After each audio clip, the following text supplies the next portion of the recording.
नमस्कार साथियों, किताबें सब वही पढ़ते हैं लेकिन सिलेक्शन उन्हीं का होता है जो प्रैक्टिस का पसीना बहाते हैं। एमपीपीएससी प्रीलिम्स 2026 की इस रेस में खुद को सबसे आगे रखने के लिए तैयार हो जाइए क्योंकि आज हम सॉल्व करेंगे एक फुल लेंथ टेस्ट सीरीज जो सीधे आपकी कमजोरी पर वार करेगा और आपको जीत के करीब ले जाइएगा। चलिएगा, तैयार हैं? चलिएगा शुरुआत कर लेते हैं। ये एफएलटी नंबर 4 है और इसके पहले तक जो है हम कई एफएलटी कर चुके हैं। खासतौर से अभी हाल के देखेंगे तो 3 एफएलटी जो है हम लगा चुके हैं। चौथे नंबर की एफएलटी है, पूरे 100 प्रश्न देखेंगे जो कि परीक्षा के बहुत ही नज़दीक होंगे। उनकी व्याख्या कुछ इस तरह से जो है आपके सामने प्रस्तुत की जाएगी कि एक प्रश्न से आप ज़्यादा से ज़्यादा फैक्ट को एक साथ कवर कर पाएंगे। चलिएगा शुरुआत करते हैं। याद रखिएगा, क्लास का पीडीएफ टेलीग्राम पर भेज दिया जाएगा। बाद में जो है टेंशन लेने की कोई भी ज़रूरत नहीं है। ध्यान से पढ़ लीजिएगा। अगर इसका टेस्ट देना चाहते हैं तब भी टेलीग्राम में जो है इसका टेस्ट भी करवाया जाएगा, वहाँ पर आप करके टेस्ट दे लीजिएगा। लिंक आपको डिस्क्रिप्शन बॉक्स में मिल जाएगा। चलिएगा, ये रहा है आपके सामने पहला सवाल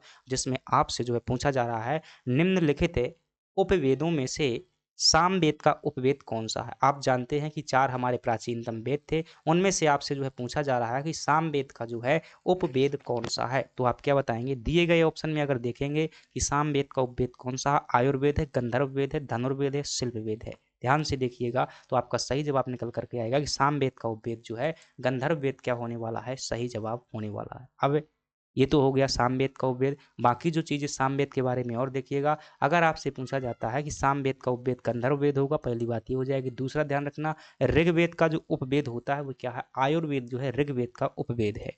तीसरी बात करते हैं, यजुर्वेद का जो उपवेद है वो क्या है? धनुर्वेद है। ठीक है, इसके अलावा अथर्ववेद का जो उपवेद है शिल्प वेद है। तो इस प्रकार से हमने क्या किया, एक प्रश्न के साथ में जो है 4 फैक्ट एक्स्ट्रा कवर किए और यह जो है 5 प्रश्न हो गए आपकी एक जो है क्वेश्चन में।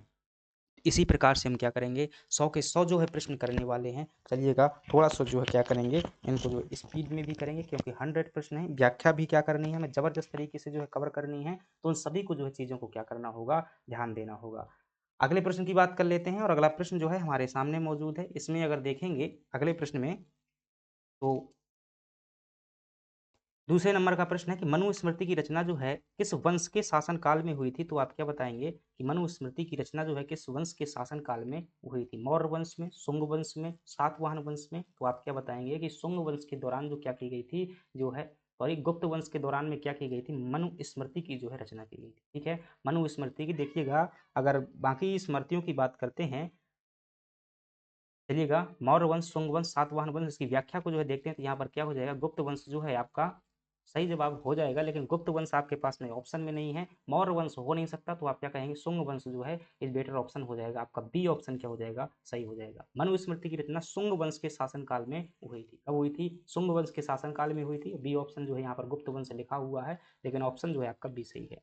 मनुस्मृति क्या है? तो आप कहेंगे हिंदू धर्म का जो है सबसे प्रमुख और सबसे अधिक प्रमाणिक धर्मशास्त्र का ग्रंथ है। मनुस्मृति को जो है भारतीय आचार संहिता कहा जाता है, यानी कि एक प्रकार का प्राचीन भारत का जो है संविधान कहा जाता है। मनुस्मृति की रचना जो है किसके द्वारा की गई थी? तो आप कहेंगे मनु द्वारा की गई थी। और मनुस्मृति, ध्यान रखना, कुल जो स्मृतियां हैं उन सभी स्मृतियों में क्या है, सबसे जो है प्राचीनतम स्मृति है। इस बात को भी क्या रखेंगे, आप जो है ध्यान रखेंगे। अब ये राजवंश दिए हैं। मौर्य वंश की स्थापना किसने की थी? तो आप कहेंगे चंद्रगुप्त मौर्य ने। शुंग वंश की स्थापना पुष्यमित्र शुंग ने। और सातवाहन वंश की स्थापना किसने की हुई थी? तो आप क्या कहेंगे, जो है सिमुक द्वारा सातवाहन वंश की स्थापना की गई थी। और पल्लव वंश की स्थापना जो है किसके द्वारा की गई थी? सिंह विष्णु द्वारा जो है पल्लव वंश की स्थापना की गई थी। अगला प्रश्न हमारे सामने मौजूद है जिसमें आपसे जो है पूछा जा रहा है कि मौर्यकालीन जो शब्दावली है जिसका नाम है उद्वास का अर्थ क्या है? तो आप क्या बताएंगे, नगद लिया जाने वाला कर, जमीन पर खेती करने वाला काश्तकार, एक प्रकार की जो है सामूहिक समारोह है, या फिर मार्ग निर्माण का प्रमुख अधिकारी। तो उद्वास जो है कौन होता था? तो आप क्या कहेंगे कि जमीन पर जो खेती करने वाला काश्तकार होता था उसे क्या कहा जाता था? उद्वास कहा जाता था। उद्वास किसे कहते थे मौर्य काल में? आप कहेंगे जमीन पर खेती करने वाले काश्तकार को उद्वास कहा जाता है। एक्स्ट्रा जानकारी ध्यान रखिएगा, जो उपवास शब्द का अर्थ होता था, ठीक है, उद्वास है, यहाँ पर उपवास नहीं होगा। उद्वास का जो अर्थ है, जमीन पर खेती करने वाला क्या होता था? काश्तकार होता था। हिरण्य का अर्थ क्या होता था मौर्य काल में? ध्यान रखना, हिरण्य का अर्थ होता था नगद लिया जाने वाला जो टैक्स होता था उसे क्या कहते थे? हिरण्य कर कहा जाता था। प्रणय का अर्थ क्या होता था, एक प्रकार का सामूहिक जो समारोह होता था उसे क्या कहते थे, सामूहिक समारोह को जो क्या कहते थे, प्रणय कहा जाता था। ठीक है, किसमें जो है मौर्य काल में सामूहिक समारोह को क्या कहते थे, प्रणय कहा जाता था। एग्रोनोमोई जो होता था, तो एग्रोनोमोई का जो है अर्थ है मार्ग निर्माण करने का जो प्रमुख अधिकारी होता था उसको क्या कहते थे, एग्रोनोमोई जो है कहा जाता था। चलिएगा अगले प्रश्न की बात कर लेते हैं, और अगला प्रश्न है हमारे पास में जहां आपसे पूछा जा रहा है कि कर्म का सिद्धांत जो है किससे संबंधित है, न्याय से, वैशेषिक से, वेदांत से, या फिर मीमांसा से संबंधित है। देखिए कर्म के सिद्धांत की अगर हम बात करेंगे तो ये किससे संबंधित है, आप कहेंगे कर्म के सिद्धांत का संबंध जो है मीमांसा से है। ठीक है, अब यहाँ पर गीता नहीं दिया हुआ न था, गीता में भी जो क्या देखने को मिलता है हमें, कर्म का सिद्धांत जो है देखने को मिलता है। मीमांसा क्या था, एक प्राचीन भारत का दर्शन था, इसके दो भाग हैं, उत्तर मीमांसा और पूर्व मीमांसा। कर्म का सिद्धांत जो है किससे संबंधित है, आप कहेंगे मीमांसा दर्शन से। मीमांसा दर्शन के प्रवर्तक कौन है, ध्यान रखिएगा जैमिनी है, और जो उत्तर मीमांसा है उसके परिवर्तक जो है किसको माना जाता है, बादरायण को माना जाता है। ठीक है, तो बादरायण को जो है उत्तर मीमांसा के संस्थापक या प्रवर्तक मानते हैं, और जैमिनी को जो है पूर्व मीमांसा के प्रवर्तक माना जाता है। मीमांसा का अर्थ होता है तर्क करने और अर्थ लगाने की जो है कला से है।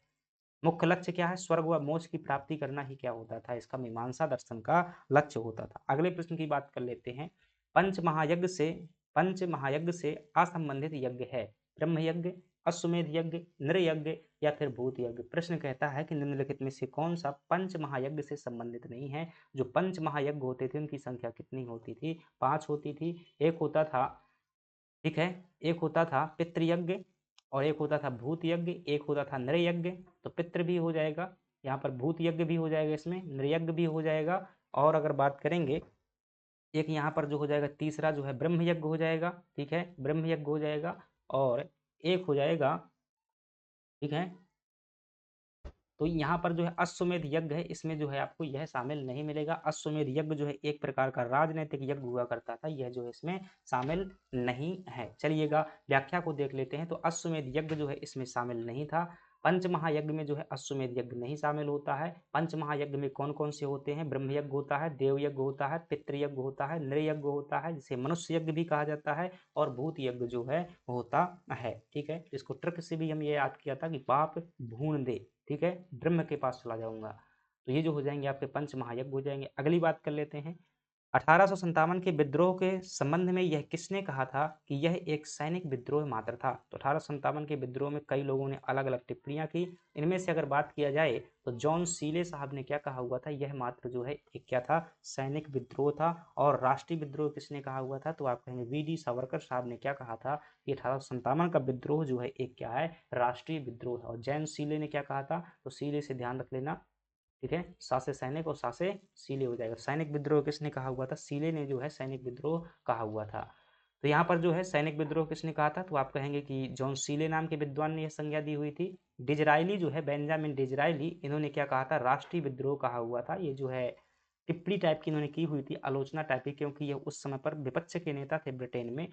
और बात करते हैं टी आर होम्स ने क्या कहा हुआ था, इन्होंने कहा था कि यह जो है क्या है, सभ्यता और बर्बरता के मध्य में संघर्ष है। यानी कि अंग्रेज स्वयं को क्या कहते थे, सभ्य कहते थे, और भारतीयों को जो क्या कहते थे, बर्बर और असभ्य कहा जाता था। तो सभ्य और असभ्य भी लोगों के बीच में क्या है, ये लड़ाई है। अगले प्रश्न की बात कर लेते हैं, खासी आंदोलन का नेतृत्व करता निम्नलिखित में से कौन सा था।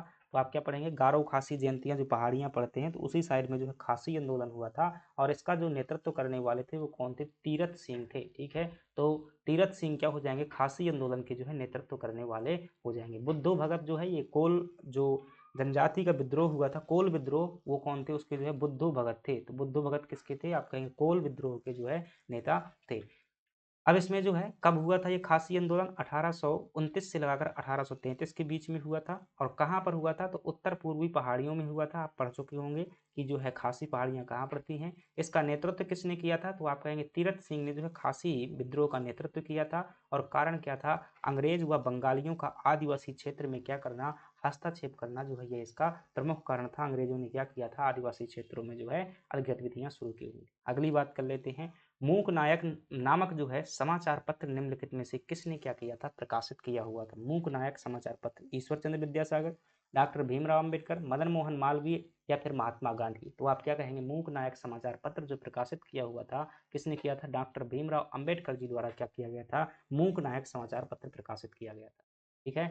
दलितों के कल्याण के लिए बाबा साहब डॉक्टर भीमराव अंबेडकर ने 31 जनवरी 1920 में जो मुंबई में साप्ताहिक अखबार जो है मूक नायक क्या किया था? बेजुबानों का जो है नेता प्रकाशित किया हुआ था। इसका मूक नायक का अर्थ होता है। भाषा कौन सी थी? तो यह जो समाचार पत्र था, मराठी भाषा में प्रकाशित किया गया था। 1924 में उन्होंने जो है बॉम्बे में क्या किया था? ठीक है, ये संगठन भी इनका पूछ लेता है। तो डॉक्टर भीमराव अंबेडकर ने जो है बॉम्बे में 1924 में बहिष्कृत हितकारिणी सभा की जो है स्थापना की हुई थी।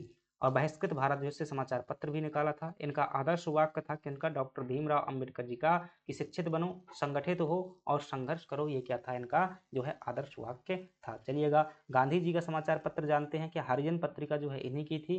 और बात करें ईश्वर चंद्र विद्यासागर का जो कौन सा था? सोम प्रकाश जो है ईश्वर चंद्र विद्यासागर का समाचार पत्र था। अगली बात कर लेते हैं, मंगोल नेता चंगेज खान की समकालीन जो है दिल्ली का सुल्तान कौन था? जब चंगेज खान ने यहाँ पर वो क्या था, तो इस समय पर जो दिल्ली का सुल्तान था तो वो कौन हो जाएगा? इल्तुतमिश जो है दिल्ली का क्या हुआ करता था? सुल्तान हुआ करता था। दरअसल जलालुद्दीन मंगबरनी को जो है मंगोल नेता चंगेज खान जो है मतलब यूं कह सकते हैं खदेड़ते हुए आया था। और उसने जो है इल्तुतमिश से सहायता मांगी थी। किसने? जलालुद्दीन मंगबरनी ने। ठीक है, तो एक व्यक्ति कौन था? जलालुद्दीन मंगबरनी था। और एक व्यक्ति इसका पीछा कौन कर रहा था? चंगेज खान जो है पीछा कर रहा था। तो जलालुद्दीन मंगबरनी जो है इल्तुतमिश को फोन लगाता है। फोन लगाता है मतलब कि पत्र भेजता है कि भाई साहब मेरी मदद करो। तो उन्होंने कहा कि वो चंगेज खान है उसके खिलाफ जो है मदद नहीं कर सकता, क्योंकि चंगेज खान ने यहाँ पहले ही लेटर भेज दिया था कि अगर उसकी मदद किया तो फिर हम क्या कर देंगे? तुम्हारी खाल उड़ाने में जो है कमी नहीं रखेंगे। तो इल्तुतमिश ने कहा भाई नए नए राजा बने हुए, कहीं ऐसा ना हो जाए कि खाल ही उड़ा दी जाए। तो इसने कोई सहायता नहीं की हुई थी। इल्तुतमिश मंगोल नेता चंगेज खान के क्या था? समकालीन था। गुलाम वंश का वास्तविक संस्थापक किसे कहा जाता है? तो आप कहेंगे इल्तुतमिश को जो है गुलाम वंश का वास्तविक संस्थापक कहा जाता है। इनका जो काल हो जाएगा 1211 से लगा करके, खासतौर से 1213 से लगा करके 1236 ईस्वी तक जो है इल्तुतमिश ने क्या किया था? शासन किया था। इसे जो है गुलामों का गुलाम भी कहा जाता है। इल्तुतमिश को क्या कहते हैं? गुलामों का गुलाम भी कहा जाता है। इस बात को भी क्या रखेंगे? ध्यान रखेंगे। अगली बात कर लेते हैं, इनमें से कौन महायान बौद्ध मत के मूल विचारों के निरूपण में से संबद्ध था? यानी कि वो कौन सा विद्वान है जो महायान शाखा से संबंधित था? नागार्जुन, कश्यप मातंग, मेनांडर या फिर कनिष्क हो जाएगा? तो ठीक है, कनिष्क चूंकि मूर्ति पूजा करता था तो क्या हो जाएगा? ये हीनयान से जो है संबंधित हो जाएगा। इनमें से अगर देखेंगे तो नागार्जुन साहब जो है किससे संबंधित हैं? महायान शाखा से संबंधित हैं। अगर आपसे पूछे शून्यवाद का सिद्धांत किसने दिया था, तो नागार्जुन ने दिया हुआ था। महायान बौद्ध संप्रदाय के दो प्रमुख भाग हैं।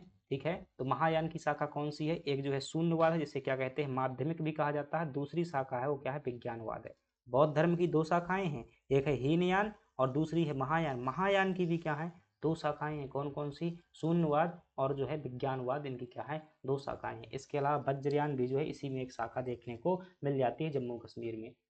ठीक है, तो विज्ञानवाद को क्या कह दिया जाता है? योगाचार भी कह देते हैं। और शून्यवाद को जो है माध्यमिक भी कह दिया जाता है। माध्यमिक क्या थी? माध्यमिक या शून्यवाद के प्रवर्तक जो है नागार्जुन है, जिनकी प्रमुख रचना क्या है? मूल माध्यम कारिका है। माध्यमक कारिका है। ठीक है, मूल माध्यमक कारिका किसकी रचना है? तो आप कहेंगे ये नागार्जुन साहब की है। और ये जो क्या थे? इसी शून्यवाद के प्रवर्तक थे।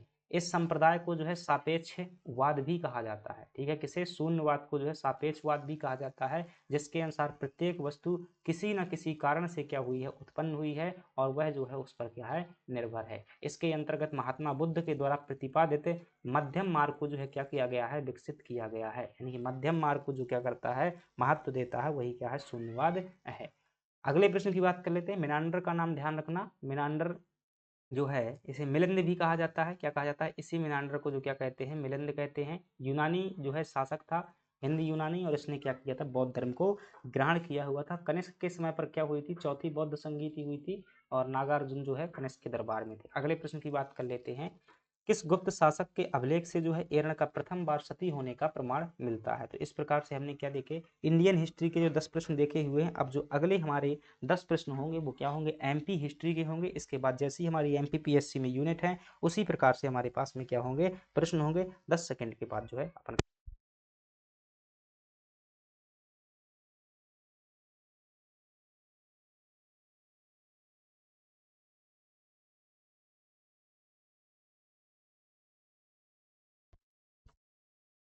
चलिएगा, अगला प्रश्न है जहां आपसे पूछा जा रहा है कि किस गुप्त शासक के अभिलेख से जो है एरण का क्या मिलता है, प्रथम बार सती होने का जो हमें प्रमाण प्राप्त होता है। ठीक है, अगर आपसे प्रश्न पूछता है कि एरण से जो है प्रथम बार जो है सती होने का प्रमाण जो है किससे प्राप्त होता है, किस शासक के बारे में, तो आप कहेंगे ये भानुगुप्त के समय का क्या है, ये अभिलेख है। और इस अभिलेख की बात करेंगे तो 510 ईस्वी का क्या है, अभिलेख है। और इसमें ये जानकारी मिलती है कि जो है गोपराज की पत्नी क्या हुई है, सती हुई है। तो क्या हो जाएगा आपका सही जवाब, भानुगुप्त के समय का यह एरण अभिलेख है। भानुगुप्त के एरण अभिलेख से प्रथम बार जो है सती होने के प्रमाण प्राप्त होते हैं। एरण अभिलेख जो है सागर जिले में स्थित है, जो लगभग कब का है, आप कहेंगे ये 510 ईस्वी का क्या है, अभिलेख है। और इसमें अगर बात करेंगे, अगला प्रश्न की बात कर लेते हैं। और अगला प्रश्न है कच्छप घात वंश की जो है नरवर शाखा के संस्थापक कौन थे, आप क्या बताएंगे। नरवर जो शाखा है शिवपुरी में पड़ती है, और इसमें आपसे पूछ रहा है यहाँ पर मध्य प्रदेश में जो है कछवाहा शासकों में से लगभग 3 इनकी क्या रही हैं, ब्रांचेस रही हैं। उसमें से जो नरवर शाखा है उसके क्या पूछ रहे हैं, संस्थापक पूछ रहे हैं। वज्रदामन थे, सुमित्र थे, युवराज थे, या फिर जो है गूलदेव थे। कौन इसमें क्या कहलाते हैं, आपके इसके संस्थापक कहलाते हैं। आप क्या कहेंगे कि सुमित्र जो कौन है, यह जो हो जाएंगे आपके कच्छप घात वंश की नरवर शाखा के संस्थापक हो जाएंगे।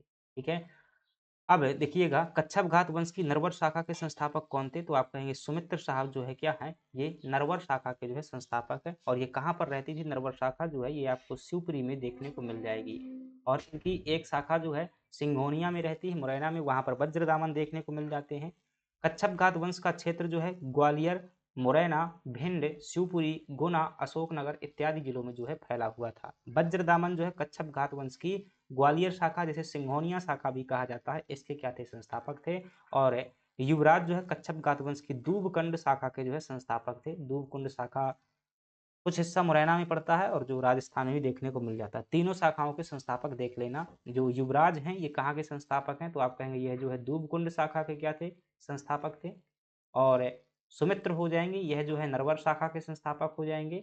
और वज्रदामन जो हो जाएंगे, यह आपकी सिंघोनिया या ग्वालियर शाखा के क्या हो जाएंगे, संस्थापक हो जाएंगे। तो यहाँ पर पूछा है नरवर शाखा है शिवपुरी की, तो आपका क्या हो जाएगा, तो सा से शिवपुरी और सा से सुमित्र हो जाएगा। वज्रदामन ध्यान रखेंगे। अब ऐसे मतलब समझ सकते हैं कि बहुत खतरनाक आदमी होना चाहिए ग्वालियर पर कब्जा करने के लिए, क्योंकि ग्वालियर एक बड़ी जो है प्राचीन काल से ही वहाँ बहुत बड़ा किला होता था, तो वहाँ पर वज्र प्रकार का आदमी जो है लगिएगा। दूबकुंड जो हो जाएगा वो कौन हो जाएगा, युवराज दूबकुंड शाखा का क्या था, संस्थापक था। चलिएगा अगले प्रश्न की बात कर लेते हैं। मध्य प्रदेश से प्रथम व्यक्तिगत सत्याग्रही जो कौन थे, तो मध्य प्रदेश में जो है प्रथम व्यक्तिगत सत्याग्रही आपसे पूछा जा रहा है, तो आप क्या बताएंगे। सेठ गोविंद दास जो थे ये क्या थे, आपके प्रथम मध्य प्रदेश में व्यक्तिगत सत्याग्रही थे।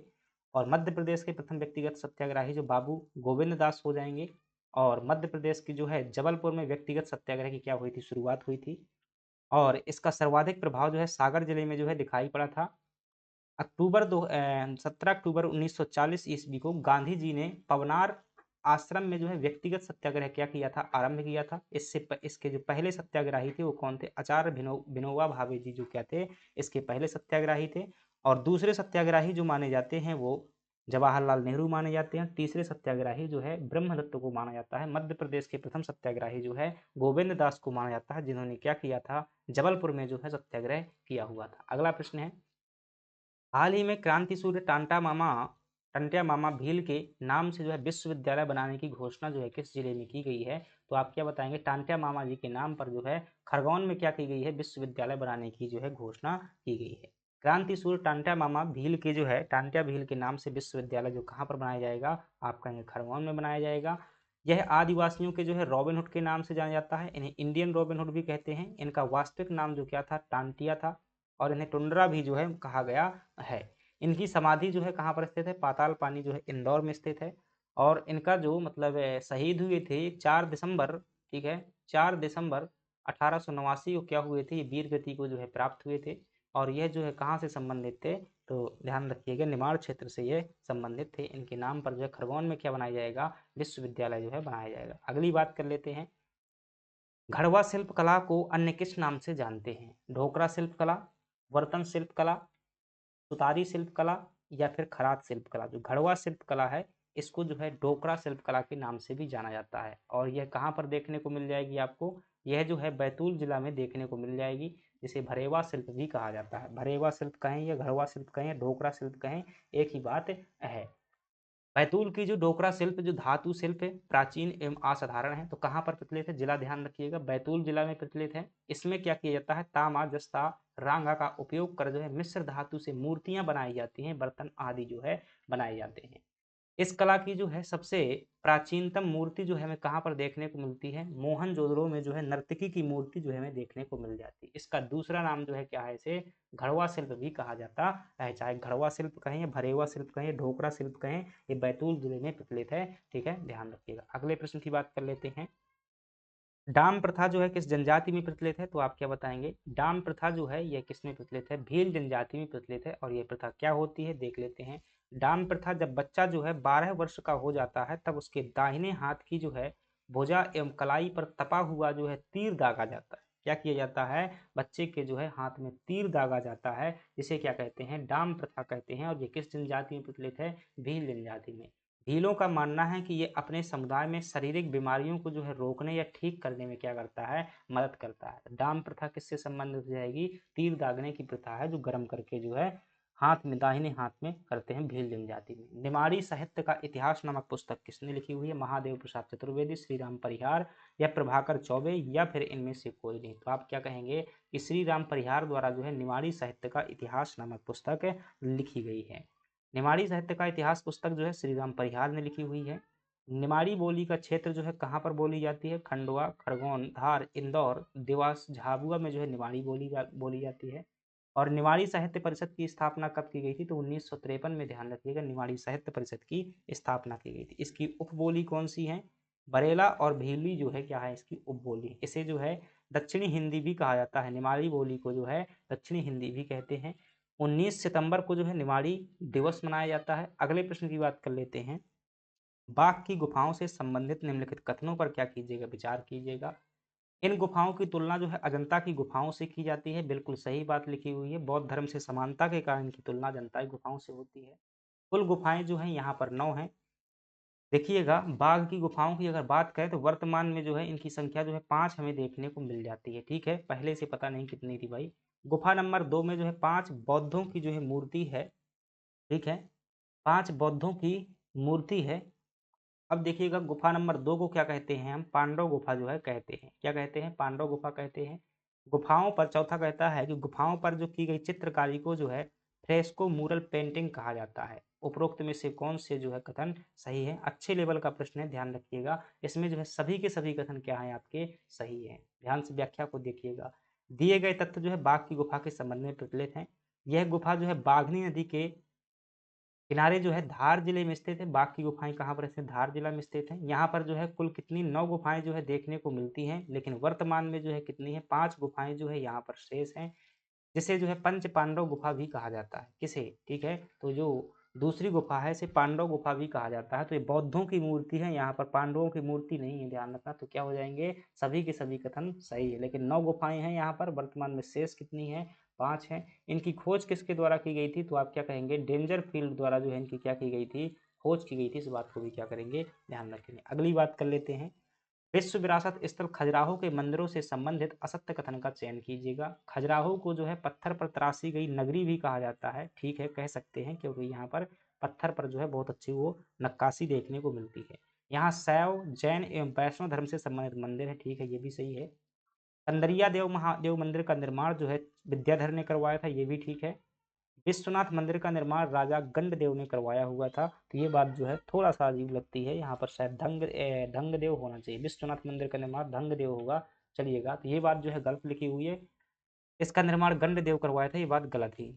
विश्वनाथ मंदिर का निर्माण राजा जो है धंगदेव द्वारा करवाया गया था। तो ये निर्माण किसने करवाया था? तो आप कहेंगे धंगदेव द्वारा करवाया गया था, जो कि चंदेल राजा विद्याधर के क्या हुआ करते थे? पिता हुआ करते थे। तो आपका सही जवाब क्या हो जाएगा? डी ऑप्शन हो जाएगा।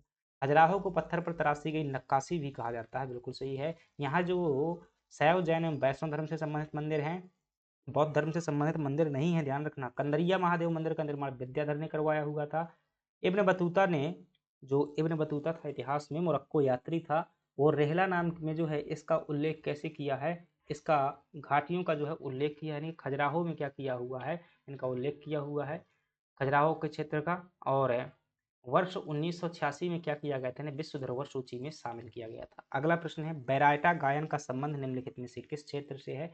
तो बैरायटा गायन अगर देखेंगे, ठीक है, वसुदेवा गायन, बैरायटा गायन जो है आपको देखने को मिल जाएगा मध्य प्रदेश के जो है, आप कहेंगे बुंदेलखंड क्षेत्र में हमें क्या देखने को मिल जाता है, बैरायटा गायन देखने को मिल जाता है। और बैरायटा गायन में क्या करते हैं, खासतौर से महाभारत की कथा का जो है गायन किया जाता है।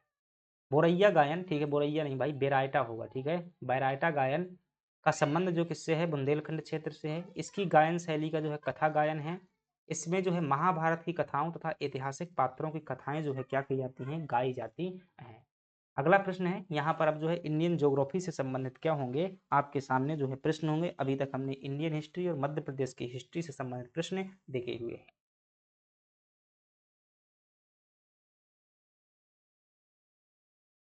चलिएगा, जहाँ पूर्वी घाट और पश्चिमी घाट मिलते हैं वहाँ निम्नलिखित में से कौन सी पहाड़ियाँ जो है अवस्थित होती हैं? तो आप क्या बताएंगे कि दिए गए ऑप्शन में देखेंगे तो वहाँ पर जो है नीलगिरी की पहाड़ियाँ स्थित होती हैं, स्थित हैं, जहाँ पर जो है पूर्वी और पश्चिम घाट दोनों मिलते हैं। तो नीलगिरी की पहाड़ियाँ क्या हो जाएगा आपका, सही हो जाएगा। दोनों के मिलन बिंदु पर कौन सी पहाड़ियाँ स्थित हैं? तो आप कहेंगे कि नीलगिरी की पहाड़ियाँ जो है स्थित हैं। नीलगिरी पहाड़ी को क्या कहा जाता था, ब्लू माउंटेन भी कहा जाता है। क्या कहा जाता है, ब्लू माउंटेन भी कहा जाता है नीलगिरी पहाड़ी को।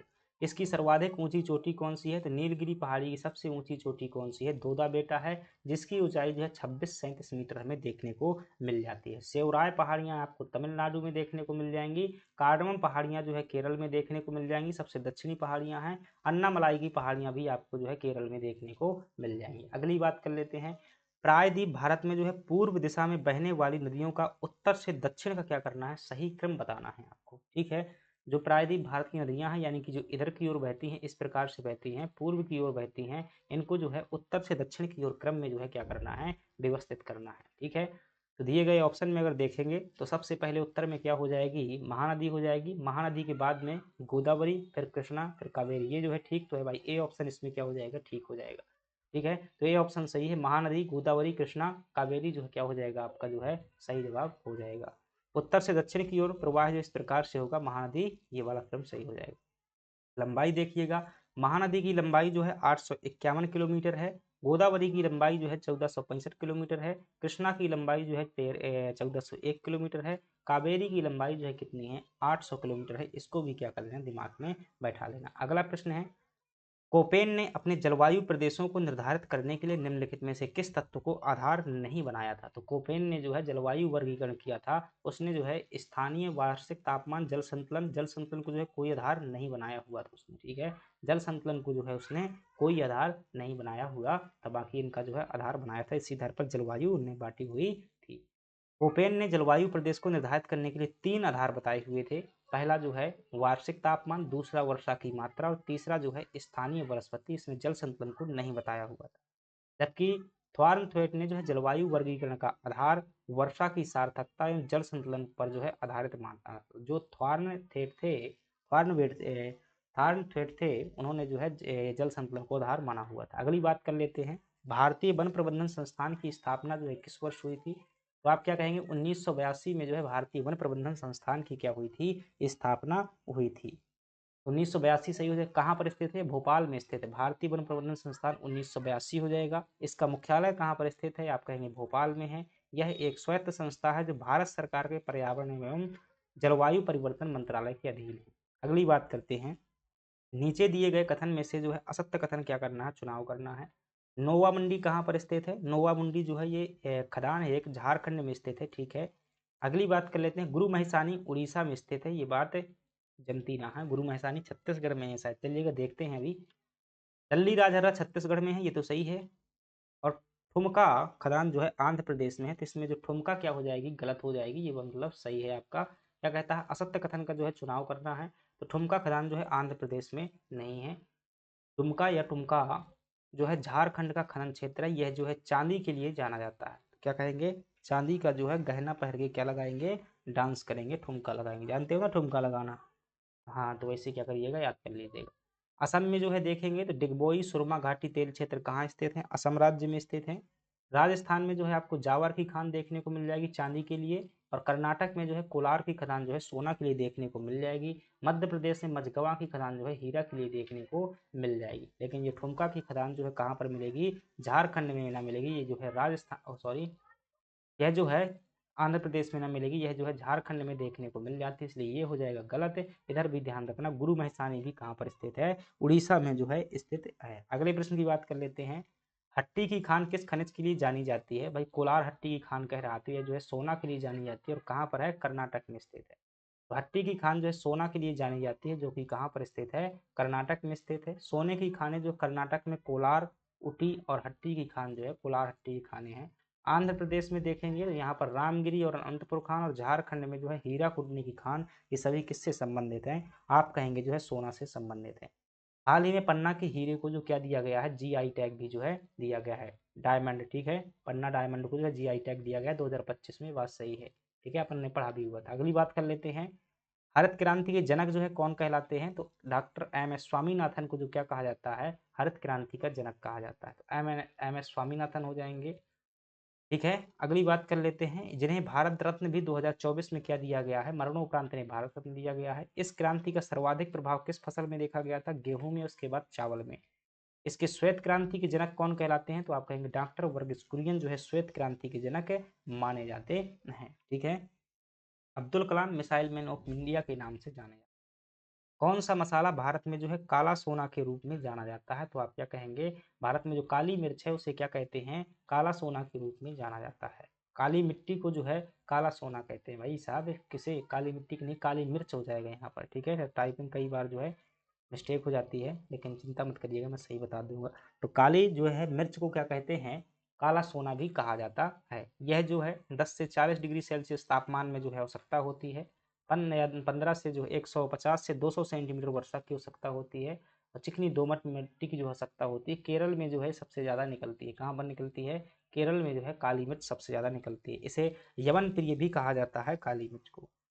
भारत को जो है कितने भूकंपीय जोखिम अंचलों में विभाजित किया गया है? तो आप क्या कहेंगे कि भारत को जो है कितने भूकंपीय अंचलों में, तो भारत को जो है 4 भूकंप जोनों में क्या किया गया है, बांटा गया है, ठीक है। कितने भूकंप जोन में? तो भारत को जो है 4 भूकंप जोन में क्या किया गया है, बांटा गया है, ठीक है। इसमें देखेंगे भूकंप जोन 2, 3, 4 जो है 5, ये क्या है, 4 जो भूकंप जोन है 2 से शुरू होते हैं 5 तक। इसमें 5 जो है सबसे खतरनाक है, क्योंकि यहाँ की तीव्रता 9+ रहती है, और 2 जो है सबसे कम, मतलब यहाँ से भूकंप की सबसे कम संभावना रहती है, यहाँ 6 से जो है कम तीव्रता देखने को मिल जाती है। भूकंप जोन 2 जो है सबसे कम संवेदनशील, जोन 5 जो है सबसे ज्यादा संवेदनशील यानी खतरनाक है। जनगणना 2021 के आंकड़ों के अनुसार भारत का जनसंख्या घनत्व निम्नलिखित में से क्या होगा? 232 होगा, 382 होगा, 286 होगा, या फिर 336 होगा। तो आप क्या कहेंगे, 382 जो है भारत का जनसंख्या घनत्व देखने को मिल जाएगा, 382 सही हो जाएगा।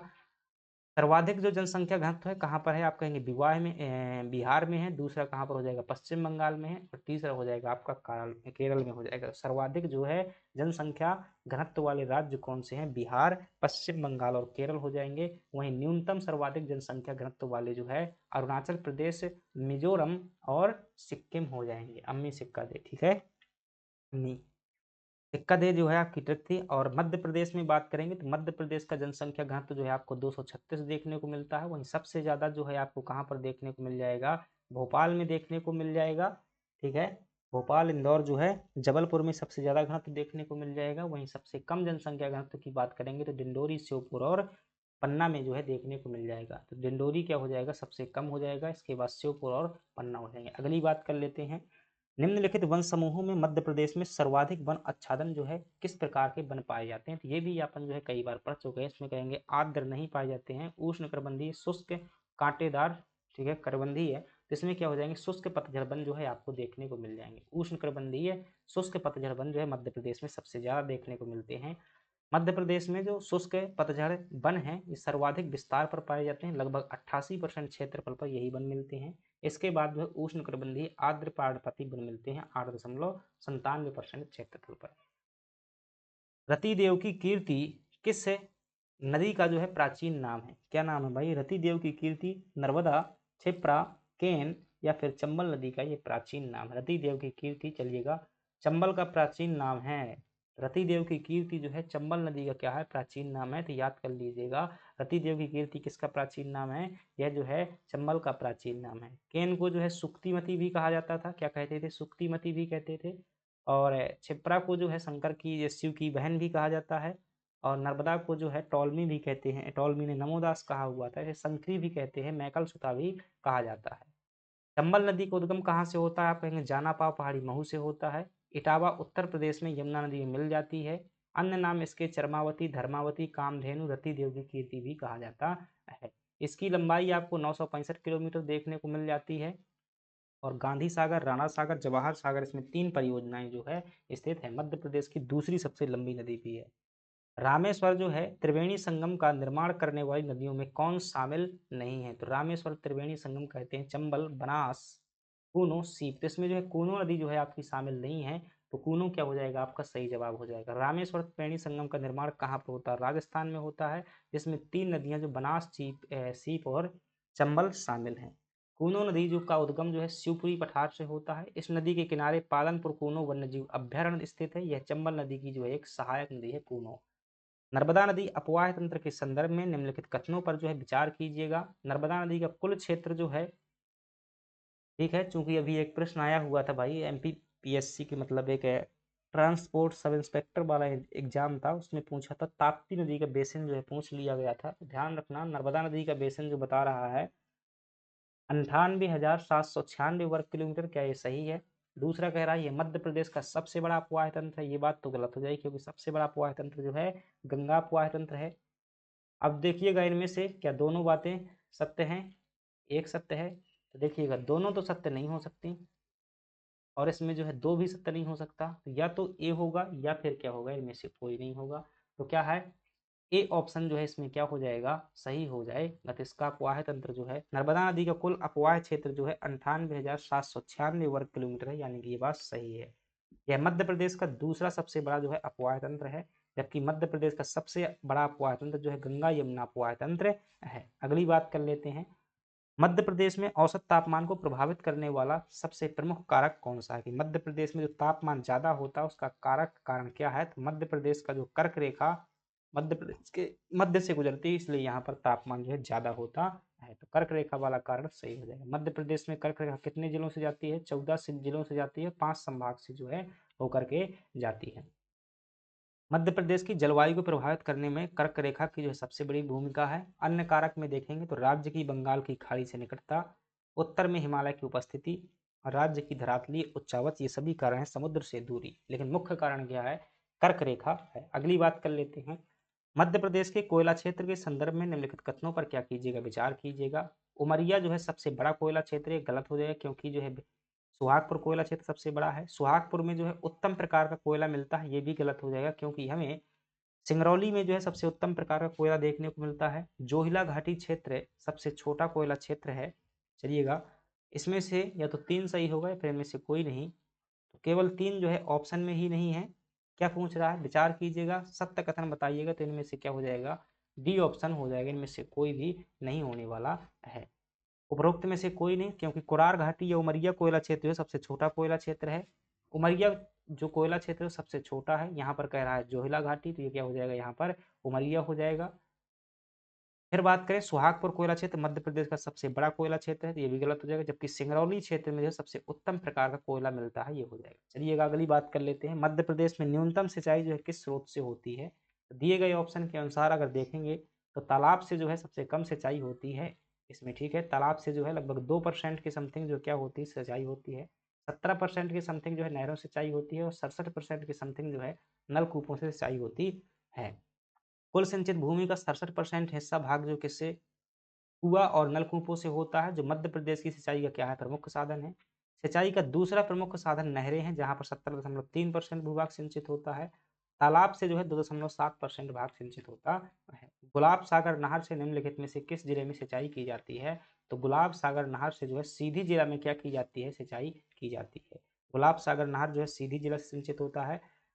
विशेष जो है सीधी जिले की जो है खुड्डी गांव के पास जो है बनास की सहायक नदी महाना नदी पर जो है स्थित है। क्या, जो गुलाब सागर नहर है तो महाराजा गुलाब सिंह के नाम पर जो है बनास की सहायक नदी महाना नदी पर जो है स्थित है। अगली बात कर लेते हैं, विंध्याचल ताप विद्युत केंद्र का निर्माण किस देश के सहयोग से किया गया था?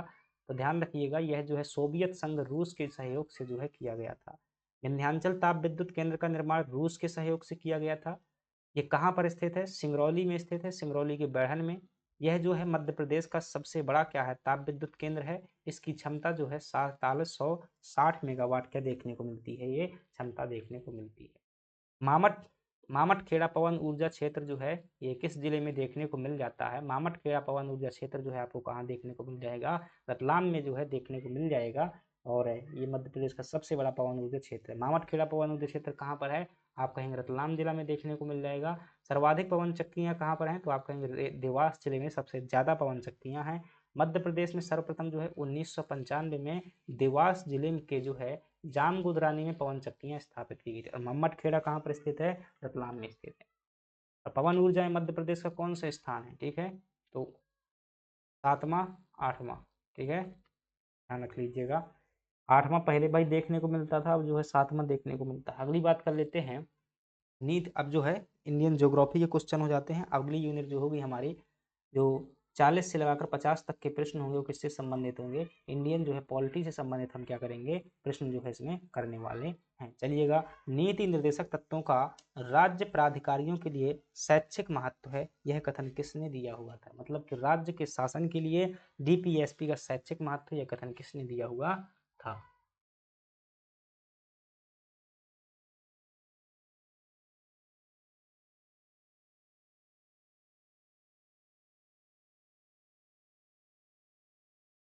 चलिएगा, यह कथन जो है किसके द्वारा दिया गया था? बेनेगल नरसिंह राव द्वारा जो है यह कथन दिया गया था, जो कि संविधान सभा के ध्यान रखना सदस्य नहीं थे। ठीक है, बी एन राव द्वारा जो है यह कथन दिया गया था।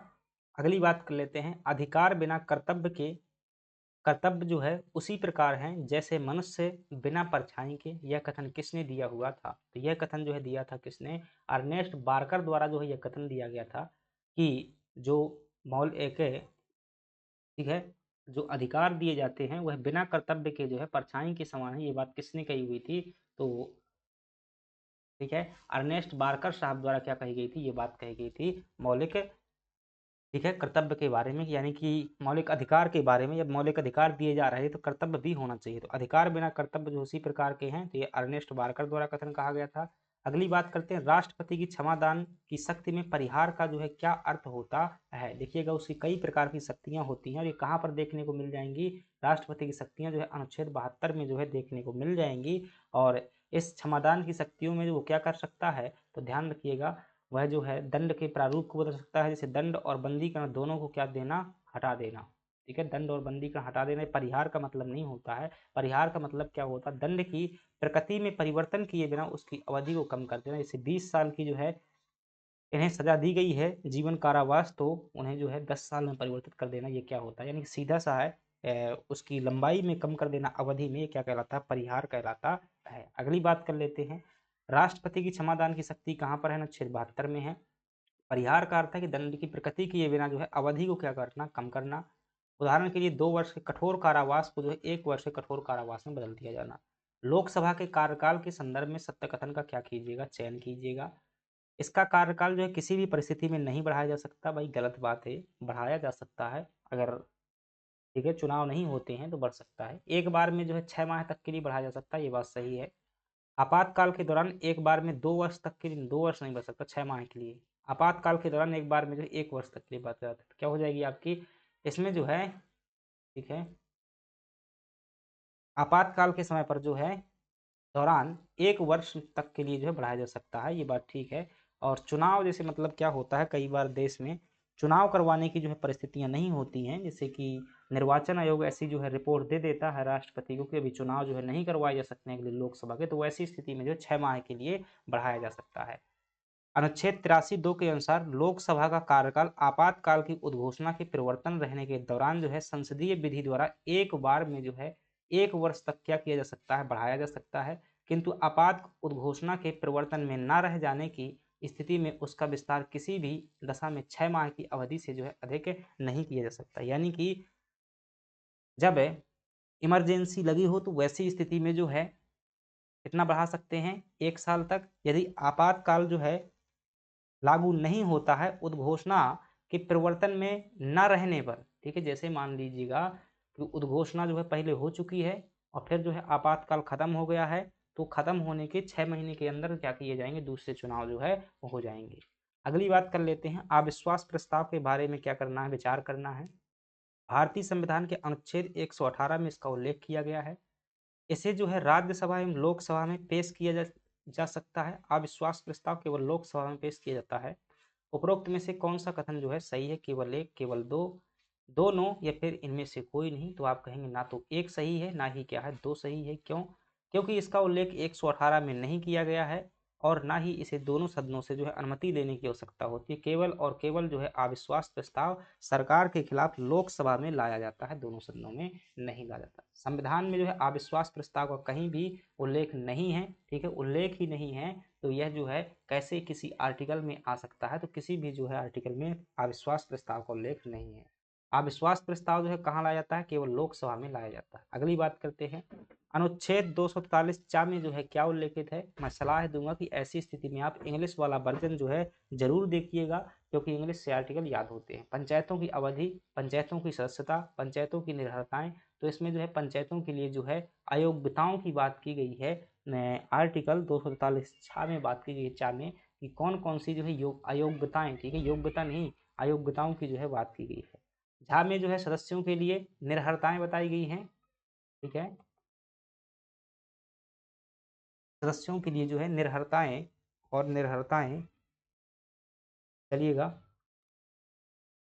अगली बात करते हैं। ये भाई रहने दीजिए, इंग्लिश में याद करेंगे तो ये मामला गड़बड़ा जाएगा, ठीक है। ई में जो है अवधि बताई गई है, ई में जो है अवधि बताई गई है।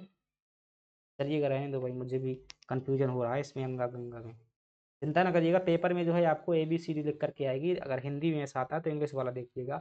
ये ध्यान रखिएगा, आरक्षण जो है ये कहाँ पर दिया हुआ है? डी में है, 243D में जो है आरक्षण है। और पंचायतों के लिए चुनाव जो है 243 के में जो क्या है? पंचायतों का चुनाव है के में। और 243I में जो है वो क्या है? वित्त आयोग है। 243I में जो है वित्त आयोग है, इनको ध्यान रखिए। अगली बात कर लेते हैं, मध्य प्रदेश पंचायती राज अधिनियम 1993 के संदर्भ में निम्नलिखित कथनों पर विचार कीजिएगा। पंचायती राज अधिनियम जो है 9वीं विधानसभा में स्थापित किया गया था। क्या कह सकते हैं, क्या 9वीं विधानसभा में स्थापित हुआ था? क्योंकि आप देखेंगे जो तीसरा राष्ट्रपति शासन था वो कब लगा हुआ था? 1992 में जो लगा हुआ था, ठीक है। और वह किसके मध्य में लगा हुआ था? 9वीं और 10वीं विधानसभा के मध्य में लगा हुआ था। तो नजदीक सवाल है, काफी हद तक जो है सही हो सकता है। चलिएगा देखते हैं अभी, तो हो सकता है कि ये जो है सही हो। अगली बात कर लेते हैं, इस अधिनियम में 15 अध्याय और 132 धाराएं हैं। जो पंचायती राज अधिनियम है इसमें 15 अध्याय और 132 धाराएं हैं। कौन से कथन जो है आपके सही है? तो ध्यान रखिएगा, इसमें जो है केवल दूसरा कथन क्या है आपका? सही है, यानी कि ये 9वीं विधानसभा में स्थापित किया गया था, ये बात गलत है, तो ये दूसरा सही है। इसमें 15 अध्याय और 132 धाराएं हैं, तो दोनों कथन क्या हो, सॉरी, इसमें जो है केवल दो कथन क्या हो जाएगा? सही हो जाएगा। ये कब लागू किया गया था? 10वीं विधानसभा में लागू किया गया। थोड़ा सा हम जो ठंडे दिमाग से अगर सोचते कि 9वीं और 10वीं विधानसभा के मध्य में क्या लगा हुआ था? राष्ट्रपति शासन लगा हुआ था, यानी कि 1992 में जो है 9वीं और 10वीं विधानसभा थी, तो 93 में कौन सी होगी? 10वीं होगी, 9वीं नहीं हो सकती है, ठीक है। तो कई बार जो है नॉलेज क्या होता है, धैर्य के साथ करने से जो है काम में आ जाता है। तो ये क्या हो जाएगा? आपका सही जवाब हो जाएगा। अगली बात कर लेते हैं, 15 अध्याय और 132 धाराएं हैं। मध्य प्रदेश की प्रथम महिला मुख्य सचिव कौन थी? तो आप क्या बताएंगे कि निर्मला जो बुच साहब थी, ये क्या थी? मध्य प्रदेश की पहली महिला मुख्य सचिव थी। दूसरी कौन सी है? तो निर्मला बुच पहली हो जाएंगी। न्यायाधिपति अगर पूछे, सरोजनी सक्सेना जो है मध्य प्रदेश की पहली महिला न्यायाधीश मानी जाती हैं। सरला ग्रेवाल जो है पहली महिला राज्यपाल थी। जमुना देवी जो है पहली महिला नेता प्रतिपक्ष थी। और दूसरी महिला जो मुख्य सचिव है वो कौन है? IAS वीरा राणा हो जाएंगी। और वर्तमान में मुख्य सचिव कौन है? तो आप क्या कहेंगे? अनुराग जैन साहब जो है वर्तमान में मध्य प्रदेश के मुख्य सचिव हैं। अगली बात कर लेते हैं कि निम्नलिखित में से कौन मध्य प्रदेश विधानसभा के उपाध्यक्ष नहीं रहे हैं? भाई साहब खतरनाक प्रश्न है, उपाध्यक्ष पूरे कौन याद करता है? तो अगर दिमाग लगाएंगे तो हो सकता है भाई, ठीक है। ईश्वर दास रोहाणी, श्रीनिवास तिवारी, रामकिशोर शुक्ला, ठीक है, विधानसभा के उपाध्यक्ष नहीं रहे हैं। तो इसमें जो है ध्यान से देखेंगे, राजेंद्र प्रसाद शुक्ल साहब जो है इसमें विधानसभा के पहली लिस्ट जो है मुझे भी पूरी याद नहीं है इसकी, उपाध्यक्ष की पहला और अंतिम जो है याद है, अगर जो अध्यक्ष होते तो हाँ उसकी लिस्ट जो है मुझे याद है। उपाध्यक्ष पूछा गया है, इसमें जो है राजेंद्र प्रसाद शुक्ल जो है इसके उपाध्यक्ष नहीं थे। पहले उपाध्यक्ष कौन थे? विश्वनाथ यादव राव तामस्कर साहब क्या थे? नेता प्रतिपक्ष थे पहले, ठीक है। और एच बी कामत जो है वो क्या थे? पहले एच बी कामत जो है मध्य प्रदेश के पहले क्या है? मुख्य सचिव है शायद, ठीक है। उपाध्यक्ष की बात की जा रही है, चलिएगा।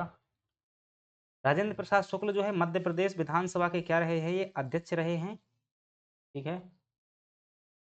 विधानसभा के अध्यक्ष रहे हैं भाई, तो अध्यक्ष तो ये सभी रहे हैं, वह उपाध्यक्ष नहीं बने हुए हैं। मध्य प्रदेश विधानसभा के अध्यक्ष व उपाध्यक्ष जो दोनों पदों पर रहे हुए हैं, श्रीनिवास तिवारी हो जाएंगे, ठीक है। राम किशोर शुक्ल हो जाएंगे और ईश्वर दास जो है रोहानी हो जाएंगे, ठीक है। ये बने हुए हैं। अगली बात कर लेते हैं, संयुक्त राष्ट्र द्वारा सुशासन के कितने स्तंभ बताए गए हैं? यानी कि जो यूएनओ है उसके द्वारा सुशासन के कितने स्तंभ बताए गए? तो 8 हैं। ये कितने हैं? 8 स्तंभ जो है सुशासन के क्या बताए गए हैं? तो ये स्तंभ बताए गए। कौन कौन से हैं? आप देखेंगे कि पहली बात जो है भागीदारी, यानी कि सुशासन उसे कहेंगे जिस शासन में जनता की भागीदारी हो, जिसमें जो है शासन क्या हो? जनता के प्रति जवाबदेह हो, जहाँ पर शासन में क्या हो? पारदर्शिता हो, शासन जो है उत्तरदायी हो अपने कार्यों के प्रति, न्याय संगतता और समावेशी हो, सर्वसम्मति उन्मुख हो, प्रभावी और कुशल हो, कानून का जो है शासन हो। ये अगर 8 लक्षण हैं तो कह सकते हैं कि किसी भी क्षेत्र में सुशासन है। अगली बात कर लेते हैं, हाल ही में पहले खेलो इंडिया ट्राइबल गेम्स के लिए कौन सा शुभंकर जो है लॉन्च किया गया है? तो ट्राइबल गेम के लिए जो शुभंकर लॉन्च किया गया है वो क्या हो जाएगा? आपका मोरवीर जो क्या हो जाएगा? शुभंकर हो जाएगा, ठीक है। क्या हो जाएगा? मोरवीर जो है शुभंकर हो जाएगा। किसके लिए? खेलो इंडिया ट्राइबल गेम के लिए जो मोरवीर शुभंकर लॉन्च किया गया है। पहले खेलो इंडिया ट्राइबल गेम्स का आयोजन कहाँ पर किया गया है? ये उड़ीसा में जो है खेलो इंडिया ट्राइबल गेम है भाई साहब। खेलो इंडिया यूथ गेम अलग है, खेलो इंडिया यूनिवर्सिटी गेम अलग है, राष्ट्रीय गेम्स क्या है? अलग हैं। खेलो इंडिया यूथ गेम्स का जो है 7वां संस्करण कहाँ पर हुआ है? बिहार में हुआ है। और इसका शुभंकर जो है गुरु सिंह था। वाटर स्पोर्ट्स से जो कहाँ पर हुए थे? ये जम्मू कश्मीर हुए थे। मध्य प्रदेश ने पहली रैंक जो है लेकर के आया हुआ था। और खेलो इंडिया यूनिवर्सिटी गेम जो है कहाँ पर हुए थे? राजस्थान में हुए थे। चंडीगढ़ यूनिवर्सिटी ने क्या किया था? पहला स्थान जो है प्राप्त किया था। हाल ही में चर्चा में रही किताब द ग्रेट रिवोल्यूशन हैक का संबंध किससे है? तो ध्यान रखिएगा, पुस्तक किसने लिखी हुई है? डॉक्टर उर्जित पटेल द्वारा जो है द ग्रेट रिवोल्यूशन हैक नामक पुस्तक लिखी गई है, जो कि आरबीआई के क्या है? 2016-17 में क्या थे? गवर्नर थे। सीपी राधाकृष्णन वर्तमान में उपराष्ट्रपति हैं, ठीक है। राजनाथ सिंह रक्षा मंत्री। पुस्तकें देख लीजिएगा भाई। द वर्ल्ड आफ्टर गांधी किसने लिखी हुई है? पंकज मिश्रा की जो है पुस्तक है, ठीक है। द वर्ल्ड आफ्टर गांधी जो है यानी गांधी के पहले विश्व कैसा था, वो जो है पंकज मिश्रा यानी गांधी जी के बारे में पुस्तक है। द नेम सेक ये किसने लिखी हुई है? झुम्पा लाहिड़ी की पुस्तक है। The presidential years Pranab Mukherjee साहब ने लिखी हुई है। और बिलीव पुस्तक जो है सुरेश रैना की इंपॉर्टेंट है, कि आत्मकथा है बिलीव। सुरेश रैना एक क्रिकेटर हैं।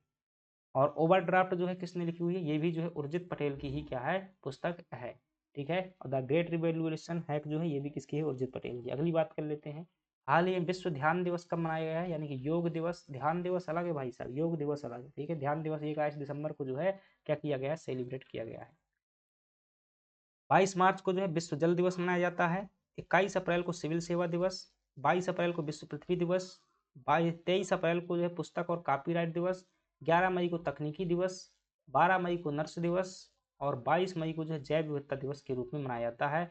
23 मई जो है फुटबॉल दिवस के रूप में मनाया जाता है। अगली बात कर लेते हैं, जुलाई 2024 में जारी एसडीजी इंडिया इंडेक्स 2023-24 का केंद्रीय विषय क्या रहा है? भाई साहब थीम पूछी हुई है कि जो सस्टेनेबल डेवलपमेंट इंडिया इंडेक्स ने जो क्या किया है, अपना सूचकांक जारी किया है, उसकी थीम क्या थी? अब देखना, मोटे दिमाग की लगाते हैं अपना।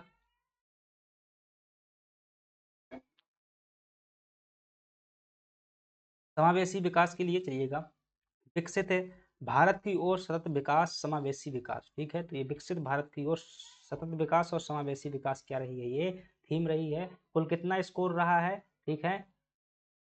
तो मध्य प्रदेश की अगर स्कोर की बात करें तो 67 का स्कोर मध्य प्रदेश ने किया हुआ, और किस कैटेगरी में है? फ्रंट रनर की कैटेगरी में है। नीति आयोग ने जो है 12 जुलाई 2024 को जो है एसडीजी इंडिया इंडेक्स जारी किया था, और 23-24 का जो है चौथा संस्करण जो है जारी किया हुआ।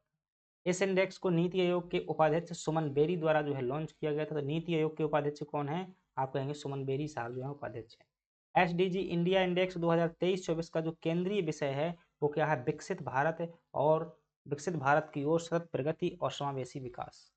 इसरो द्वारा किस वर्ष तक भारतीय मानवयुक्त चंद्र मिशन को जो है प्रक्षेपित करने का लक्ष्य रखा गया था? तो ये कथन जो है हम आप क्या है पहले भी पढ़ चुके हैं। तो आप कहेंगे 2044 तक जो है चंद्रमा तक क्या करेगा? मानव भेजेगा। कौन? भारत जो है। 2027 में क्या करेगा? गगनयान 3 करेगा। 2040 तक जो है चंद्र मिशन को जो है प्रक्षेपित करेगा, मनुष्य युक्त जो है चंद्र मिशन भेजा जाएगा।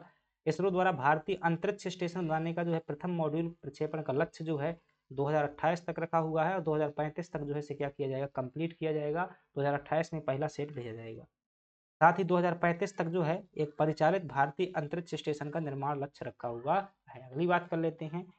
भारत का पहला जो है डार्क स्काई पार्क जो है किस अभ्यारण्य को घोषित किया गया है? तो आप क्या कहेंगे? यह जो है पेंच अभ्यारण्य को पहला भारत का डार्क स्काई पार्क घोषित किया गया है। ठीक है, जनवरी 2024 में पेंच अभ्यारण्य को जो है पेंच भारत का पहला जो है डार्क स्काई पार्क घोषित किया गया है। उल्लेखनीय है कि इस पेंच बाघ अभ्यारण्य जो है एशिया का 5वां, ठीक है, एशिया का 5वां जो है इस प्रकार का डार्क स्काई पार्क बना हुआ है। डार्क स्काई पार्क जो है ऐसे क्षेत्रों के रूप में जो है परिभाषित किया गया है जो कि कृत्रिम प्रकाश प्रदूषण को क्या करता है? सीमित करता है। ठीक है, तो डार्क स्काई पार्क कुछ ऐसे होते हैं, यहाँ पर जो है आर्टिफिशियल रूप से लाइट का निर्माण किया जाएगा जो प्रदूषण को क्या करेंगे? कम करेंगे।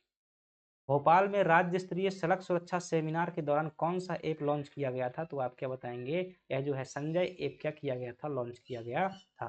ठीक है, आरसीपीबी नरोन्ना प्रशासनिक अकादमी में जो है ये भोपाल में हुआ था। मुख्यमंत्री मोहन यादव द्वारा जो है लॉन्च किया गया था। सड़क सुरक्षा बढ़ाने और दुर्घटनाओं में कमी लाने के उद्देश्य से किया गया था संजय रोके। कौन सा राज्य भारत का पहला जो है कागज रहित जो है चुनाव कराने वाला राज्य बन गया है? तो ये भाई साहब किसने करवाया हुआ है? ठीक है, पूर्णतः कागज रहित चुनाव करवाने वाला यानी कि ऑनलाइन जो है चुनाव करवाने वाला ईवीएम के माध्यम से वो कौन हो जाएगा? हमारा मध्य प्रदेश हो जाएगा। भारत का पहला फेसलेस पंचायत चुनाव जो है मध्य प्रदेश में आयोजित किया गया था। राज्य निर्वाचन आयोग ने भोपाल जिले के बैरसिया विकासखंड के रतुआ रतनपुर ग्राम पंचायत में जो देश का पहला कागज रहित जो है मतदान केंद्र क्या किया था? स्थापित कर पंचायत उपचुनाव में जो है ऐतिहासिक कदम जो है उठाया हुआ था। भोपाल शहर के बैरसिया विकासखंड के रतुआ रतनपुर ग्राम में जो है ग्राम पंचायत में जो है 12 सितंबर 2024 को मतदान केंद्र 293 पर जो है यह ऐतिहासिक पहल की गई थी। चलिए अगली बात कर लेते हैं। मुख्यमंत्री मोहन यादव ने जो है इंदौर पुलिस का एआई संचालित कौन सा मोबाइल चैटबॉट लॉन्च किया हुआ है? तो आप क्या बताएंगे? यह जो है सैफ क्लिक्स जो है लॉन्च किया गया है। क्या है? सैफ क्लिक नाम का एआई जो है चैटबॉट लॉन्च किया गया है 2 दिसंबर 2025 में। विश्वव्यापी साइबर दिवस पर जो है लॉन्च किया गया था। मुख्य अतिथि जो है मोहन यादव जी थे। इंदौर पुलिस को जो है एआई आधारित चैटबॉट मोबाइल सेवा प्रदान की गई और जो है साइबर अपराध से बचाव हेतु जो है जागरूकता और सहायता प्रदान की गई थी। अगली बात कर लेते हैं। 101वां तानसेन समारोह 2025 के अवसर पर जो है किसे तानसेन सम्मान 2025 प्रदान किया गया है? तासे तानसेन तासे तरुण भट्टाचार्य को जो है प्रदान किया गया है। कब से शुरू हुआ था तानसेन सम्मान? 1924 से शुरू हुआ था। तो किसको दिया गया है? राष्ट्रीय तानसेन सम्मान जो है 2024 में पंडित राजा काले जी को दिया गया है। 2025 में जो है तरुण भट्टाचार्य जी को जो है दिया गया है। मान सिंह तोमर सम्मान ध्यान रखेंगे 2024 में साधना और 2025 में जो है कलायन समिति को जो है ग्वालियर की कलायन समिति को क्या दिया गया है? मान सिंह तोमर सम्मान जो है 2025 प्रदान किया गया है। हाल ही में कौन सा देश जो है पहली बार जो है वीमर ट्रायंगल कूटनीति में शामिल हुआ है? कौन सा देश वो शामिल हुआ है? भारत जो है वीमर ट्रायंगल कूटनीति में शामिल हुआ है। क्या है भाई साहब? ये बीमर ट्रायंगल जो है ट्रायंगल है फ्रांस, जर्मनी और पोलैंड का एक त्रिपक्षीय समूह है। इसकी स्थापना जो है 1991 में बीमर जर्मनी में हुई थी, जहां तीनों देशों के विदेश मंत्रियों की पहली मुलाकात हुई थी। एकजुटता, इसका उद्देश्य क्या है? एकजुट, सुरक्षित और लचीला यूरोप बनाना है। भारत को इसमें क्या किया गया? हाल ही में शामिल किया गया है। ठीक है, तो भारत जो है इसमें हाल ही में शामिल हुआ। अगली बात कर लेते हैं। मध्य प्रदेश राज्य बीज और फार्म विकास निगम की स्थापना कब की गई थी? तो ध्यान रखिएगा, इसकी स्थापना जो है 17 नवंबर 1980 को क्या की गई थी? बीज और फार्म विकास निगम की क्या की गई थी? स्थापना की गई। तो क्या होना चाहिए? अच्छी बीज होना चाहिए। अच्छी फसल उगाना है तो अच्छी बीज, अच्छी अच्छी अच्छी 80 आ जाएगा। ठीक है, अच्छी बीज से 80 आ जाएगा। तो अच्छी बीजा होना चाहिए तभी जो अच्छी फसल होगी। 17 नवंबर 1980 को की गई थी और उद्देश्य क्या है? कृषकों को जो है उन्नत किस्म के बीज जो है उपलब्ध कराना। 2011 की जनगणना के अनुसार मध्य प्रदेश में शहरी जनसंख्या का प्रतिशत कितना है, कि मध्य प्रदेश में जो है शहरी जनसंख्या कितनी है, 72% की समथिंग ग्रामीण जनसंख्या है, तो शहरी क्या आ जाएगी, 27.60% आ जाएगी। चलिएगा, पुरुष जो है ये इतना डाटा नहीं ध्यान कर पाएंगे भाई, अच्छी बात है, छोड़ दीजिएगा। जनगणना का जो है प्रतिशत मध्य प्रदेश में कितना, 27.60% है। मध्य प्रदेश के छात्रों को गुणवत्तापूर्ण शिक्षा प्रदान करने के लिए मध्य प्रदेश में सीएम राइज योजना को कब जो है प्रारंभ किया गया था, तो क्या हो जाएगा, 21 जून आपका, सॉरी 11 जून जो है 2021 में हो जाएगा। और पहला कहाँ पर शुरू किया गया था, तो आप क्या कहेंगे कि ये पहली बार जो है कहाँ शुरू किया गया था, शाजापुर के गुलाना में। मध्य प्रदेश सरकार द्वारा भारत सरकार की नई राष्ट्रीय शिक्षा नीति 2020 के तहत जो है आधुनिक शिक्षा को बढ़ावा देने व शिक्षा की गुणवत्ता में सुधार करने हेतु 11 जून 2021 को जो क्या किया गया था, मध्य प्रदेश में सीएम राइज योजना का जो है क्या किया गया, शुभारंभ किया गया था। भारत हैवी इलेक्ट्रिकल्स लिमिटेड को जो है किस वर्ष, जिसे क्या कहते हैं, भेल कहते हैं, भेल को किस वर्ष जो है महारत्न कंपनी का दर्जा दिया गया था, 2013 में जो इसे महारत्न का दर्जा दिया गया था, और 1964 में जो इसकी क्या की गई थी, स्थापना की गई थी। चलिएगा, 2013 क्या हो जाएगा, सही हो जाएगा। 1964 में जो इसकी क्या हुई थी, स्थापना हुई थी। 1974 में जो है इसे क्या दिया गया था, लिमिटेड को जो है भेल में जो है विलय कर दिया गया था। और अगली बात कर लेते हैं, 2013 में जो इसे महारत्न कंपनी का दर्जा दिया गया था। भारत में जो है 14 महारत्न कंपनियां हैं, जिसमें से हिंदुस्तान एरोनॉटिक्स लिमिटेड है सबसे नवीनतम है, हाल जो है क्या सबसे नवीनतम कंपनी है, जिसे 2024 में दर्जा दिया गया था। हाल ही में भारतीय सेना की किस महिला अधिकारी को संयुक्त राष्ट्र महामहिम पुरस्कार 2025 से क्या किया गया है, सम्मानित किया गया है, तो मेजर स्वाति शांता कुमार को क्या किया गया है, ये संयुक्त राष्ट्र, ठीक है, महामहिम पुरस्कार से सम्मानित किया गया है, जो भारतीय सेना की महिला अधिकारी है।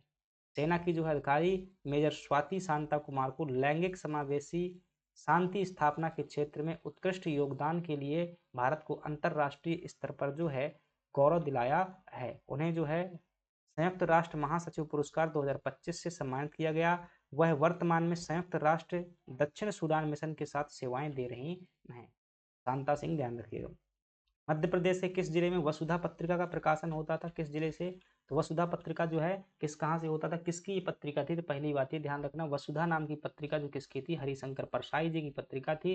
1956 में जो है जबलपुर से क्या किया गया था, इसका संपादन जो है शुरू किया गया था। अगली बात कर लेते हैं, निम्नलिखित में से किस वर्ष रिजर्व बैंक ऑफ इंडिया का राष्ट्रीयकरण किया गया था, तो आप क्या कहेंगे कि 1949 में जो है आरबीआई का राष्ट्रीयकरण किया गया था। 1900 जो है इसमें क्या हुई थी, इसकी स्थापना हुई थी। 1969 में जो है 14 बैंकों का राष्ट्रीयकरण किया गया था, और सेबी का जो है अधिनियम 1992 में आया हुआ था, तो 1949 हो जाएगा। 1 जनवरी 1949 को किया गया था, इसका मुख्यालय जो है वर्तमान में मुंबई में है। रिजर्व बैंक करेंसी नोट जारी करने के लिए न्यूनतम कोष पद्धति को अपनाता है। साख नियंत्रण करना, विदेशी विनिमय नियंत्रण करना। वर्तमान में अध्यक्ष कौन है आरबीआई के, संजय मल्होत्रा क्या हो जाएंगे, वर्तमान में अध्यक्ष हो जाएंगे। भारतीय प्रतिभूति विनिमय बोर्ड को जो है वैधानिक दर्जा कब प्रदान किया गया था, तो आप कहेंगे कि जो है 30 जनवरी 1992 को यह दर्जा प्रदान किया गया था। 12 अप्रैल 1988 क्या हुई थी, इसकी स्थापना हुई थी, ध्यान रखिएगा, 30 जनवरी 1992, ठीक है, 12 अप्रैल 1988 को जो है निकाय के रूप में स्थापना हुई थी। नरसिम्हन समिति के आधार पर जो है भारतीय प्रतिभूति विनिमय बोर्ड जो है इसके तहत जो है वैधानिक दर्जा दिया। किस समिति के आधार पर जो है वैधानिक दर्जा मिला हुआ था, तो नरसिम्हन समिति के आधार पर। और इसका मुख्यालय जो है कहाँ पर है, मुंबई में है। क्षेत्रीय मुख्यालय जो है कलकत्ता, दिल्ली, अहमदाबाद, चेन्नई में इसके क्षेत्रीय मुख्यालय हैं। हाल ही में किस राज्य में जो है अलरम वन्य जीव अभ्यारण्य का नाम बदल करके अलरम तितली अभ्यारण्य कर दिया गया है, तो यह अभ्यारण्य आपको कहाँ पर देखने को मिल जाएगा, केरल का जो है यह अभ्यारण्य है, जिसका अलरम तितली अभ्यारण्य कर दिया गया है। हाल ही में केरल सरकार ने अलरम वन्य जीव अभ्यारण्य का नाम बदलकर अलरम तितली अभ्यारण्य कर दिया है, जिससे यह राज्य का पहला और भारत का पहला जो है समर्पित तितली संरक्षित क्षेत्र हो गया है। केरल के सबरीमाला श्री धर्म संस्था मंदिर में जो है मंडला पूजा भी आयोजित की जाती है। और भारत का पहला जो है 24x7 ओपन नेटवर्क कोर्ट जो है केरल में कोल्लम में खोला गया है। केरल ने पीएम श्री स्कूल स्कीम में शामिल होने के लिए केंद्र सरकार के साथ साझेदारी की है। वन्यजीव अभ्यारण्य अधिनियम जो है 1972 में संशोधन करने वाला पहला राज्य कौन है, केरल है। ये ध्यान रखना इंपॉर्टेंट है, वन्यजीव अभ्यारण्य में जो है संशोधन करने वाला पहला राज्य कौन है, केरल है। विरासत और मसाला आधारित पर्यटन को बढ़ावा देने के लिए केरल सरकार ने स्पाइस रूट पहल जो है शुरू की हुई है। भारतीय अंतरिक्ष अनुसंधान संगठन इसरो के संबंध में कथनों पर विचार कीजिएगा। स्थापना 1968 में हुई थी, ये गलत हो जाएगा। इसका मुख्यालय बेंगलुरु में है, ठीक है। इसरो द्वारा जो है एक ही रॉकेट के माध्यम से 109 उपग्रहों को सफलता 109 नहीं भाई 104 उपग्रह जो है बनाया गया था, ये 2017 में था। कितने? 104 उपग्रह थे, 109 थे। ये भी क्या हो जाएगा? गलत हो जाएगा। उपरोक्त में से कौन से कथन सत्य है? तो इसमें दूसरा भर जो कथन क्या हो जाएगा? सत्य हो जाएगा। तो दो कथन जो क्या हो जाएगा आपका सही हो जाएगा, दूसरा जो है सही है। अगली बात कर लेते हैं। स्थापना 1969 है 15 अगस्त को, मुख्यालय बेंगलुरु में। चेयरमैन जो है एस सोमनाथ ना है जी, वर्तमान में जो है वी नारायण साहब जो है चेयरमैन है। संस्थापक विक्रम अम्बालाल साराभाई हो जाएगा। 104 उपग्रह क्या किए गए थे? वर्ष 2017 में जो है लॉन्च किए गए थे। PSLV C-37 नाम के रॉकेट से लॉन्च किए गए थे। अगली बात करते हैं। Defence research and development establishment की स्थापना कब की गई थी? ठीक है, कहाँ पर हुई थी? ठीक है, तो DRDO नहीं है, ये क्या है? ग्वालियर में है भाई साहब। ये कतई जहर क्वेश्चन है ये, ठीक है, पता नहीं होगा अभी तक। Defence research and development establishment की स्थापना जो है कहाँ हुई है? आप क्या कहेंगे? ग्वालियर में है। Defence research and development establishment की स्थापना जो है ग्वालियर में की गई थी। कब? 1973 में। DRDO की यह क्या है? प्रयोगशाला द्वारा जो है रासायनिक एवं बायोलॉजिकल हथियारों से सुरक्षा के लिए उपकरण एवं तकनीकी का विकास किया जा रहा है। उपग्रहों के पथ के आधार पर किस कक्षा की जो है विकेंद्रिता का मान 1 होता है? वृत्तीय कक्षा का, दीर्घ वृत्तीय कक्षा का, परवलयाकार कक्षा का या अति परवलयाकार कक्षा का? पता था भाई, ठीक है, परवलयाकार कक्षा का होने वाला है, क्योंकि इस कक्षा में विकेंद्रिता का मान जो है 1 होता है उपग्रह के पथ के आधार पर, तो परवलयाकार कक्षा हो जाएगी। परवलयाकार कक्षा एक ऐसी कक्षा होती है जिसमें विकेंद्रता यानी कि विकेंद्रता का मान जो है क्या होता है? 1 होता है। वृत्तीय कक्षा इसकी जो है विकेंद्रता का मान जो है 0 होता है। दीर्घ वृत्तीय में इसमें जो है क्या होता है? 0 से अधिक या 1 से कम होता है। अति परवलयाकार में क्या होता है? इसका मान जो है 1 से अधिक होता है, 1 नहीं होता। तो 1 किसका होता है? परवलयाकार का जो है 1 होता है, ठीक है। इसेंट्रिसिटी क्या होती है? इसका अर्थ है किसी वक्र, दीर्घ वृत्त या परवलयाकार, दीर्घ वृत्त या परवलयाकार वृत्त से जो है विचलन की माप है, जिसे क्या कहते हैं? मतलब ये विकेंद्रिता जो है, विकेंद्रिता ये क्या है? विचलन की माप होती है। अंतरिक्ष अनुप्रयोग केंद्र का मुख्यालय कहाँ पर स्थित है? सैक की बात की जा रही है, तो यह जो है आपका कहाँ पर स्थित है? स्पेस एप्लीकेशन सेंटर जो है अहमदाबाद में स्थित है, ठीक है। अगली बात कर लेते हैं। स्थापना 1972 में हुई थी, अहमदाबाद में जो है मुख्यालय है। अंतरिक्ष प्रौद्योगिकी में अंतरिक्ष उपकरणों की डिजाइन तैयार करने में और इसरो की जो है सहायता करने में। जल में घुलनशील विटामिन कौन सा है? तो आप क्या बताएंगे? दिए गए ऑप्शन में जो है कौन सा हो जाएगा? जल में घुलनशील विटामिन की अगर बात करेंगे तो कौन सा है? तो बी जो है इसमें क्या हो जाएगा? सही जवाब हो जाएगा। बी और सी जो है जल में घुलनशील होते हैं। घुलनशील विटामिन क्या है आपके? बी और सी हैं।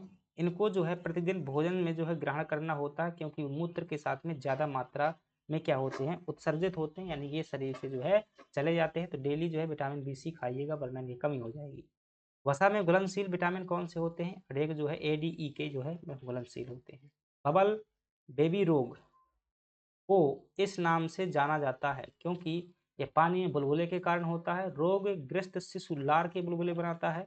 रोगग्रस्त शिशु का उपचार जर्म रहित प्लास्टिक के बुलबुले में किया जाता है, या फिर इनमें से कोई नहीं। तो ध्यान रखिएगा, रोगग्रस्त शिशु का उपचार जो है जर्म रहित प्लास्टिक के बुलबुले में किया जाता है, इसलिए क्या कहा जाता है? इसे बबल बेबी रोग जो है कहा जाता है। चलिएगा इसके बारे में और देख लेते हैं। बबल बेबी रोग जो है एक दुर्लभ आनुवांशिक रोग है। इसे कमजोर प्रतिरक्षा प्रणाली के नाम से भी जाना जाता है। इस रोग में जन्म के समय से ही शिशु का जो है प्रतिरक्षा तंत्र कार्य नहीं करता है। इस कारण रोगी का जो है संक्रामक रोगों के प्रति अति संवेदनशील होता है। बाह्य वातावरण में उपस्थित हानिकारक रोगाणुओं से रोगी को जो है सुरक्षा प्रदान करने हेतु जर्म रहित प्लास्टिक के बुलबुले में जो है उनका उपचार किया जाता है। निम्नलिखित कथनों पर क्या कीजिएगा? विचार कीजिएगा। हैजा रोग जो है जीवाणु के द्वारा होता है। एथलीट फुट रोग जो है जीवाणु के द्वारा होता है। चलिएगा, एथलीट फुट, हैजा रोग तो ठीक है, विब्रियो कोलोरी जीवाणु कारण होता है। हेपेटाइटिस बी जो है जीवाणु कारण होता है। हेपेटाइटिस जो है वायरस के कारण होने वाला रोग है। उपरोक्त में से कौन सा सत्य है? भाई पहला सत्य है, तीसरा गलत है। गैस करते हैं ऑप्शन। तीसरा गलत है, तीसरा गलत है, पहला सत्य है। तो क्या हो जाएगा? ए ऑप्शन इसमें सही आ जाएगा। ए ऑप्शन जो है क्या हो जाएगा? सही हो जाएगा, यानी कि एथलीट जो है रोग जीवाणु से नहीं होता है, वायरस से होने वाला रोग। हैजा रोग विब्रियो कोलेरी नामक जीवाणु से होता है, सही हो जाएगा। एथलीट फुट रोग जो है ट्राइकोफाइटोन नामक कवक के द्वारा जो होता है क्या हो जाएगा, गलत हो जाएगा।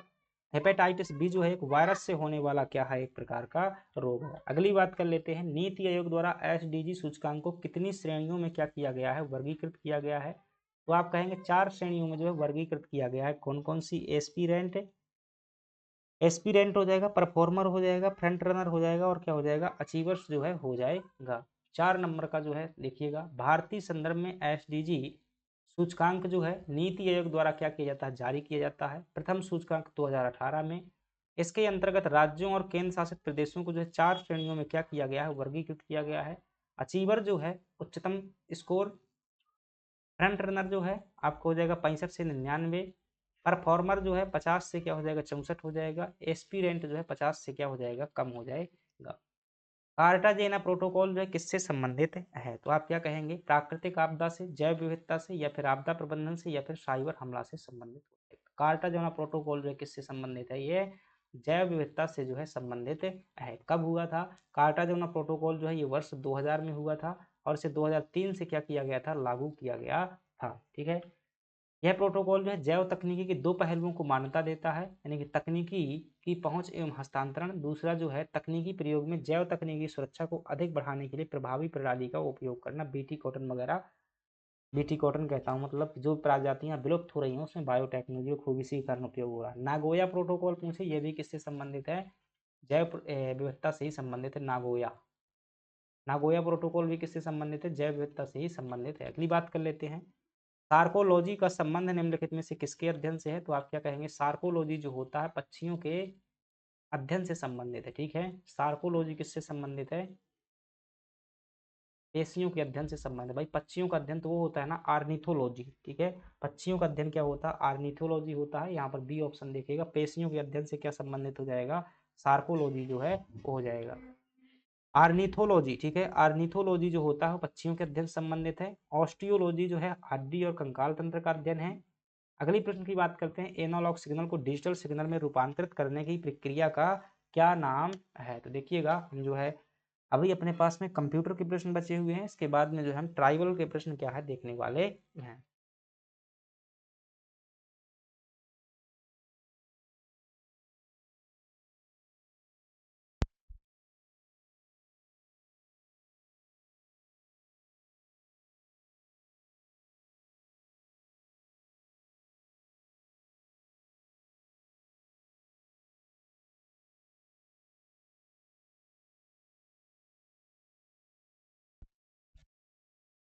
एनालॉग सिग्नल को डिजिटल सिग्नल में रूपांतरित करने की जो है प्रक्रिया का नाम क्या है, तो आप क्या कहेंगे कि पल्स कोड मॉड्यूलेशन का है। भाई क्वांटाइजेशन कोई नहीं होता है, मॉड्यूलेशन ध्यान रखिएगा। सैंपलिंग बात अलग है, एनकोडिंग बात अलग है। तो आपका क्या हो जाएगा, बी ऑप्शन जो है सही हो जाएगा।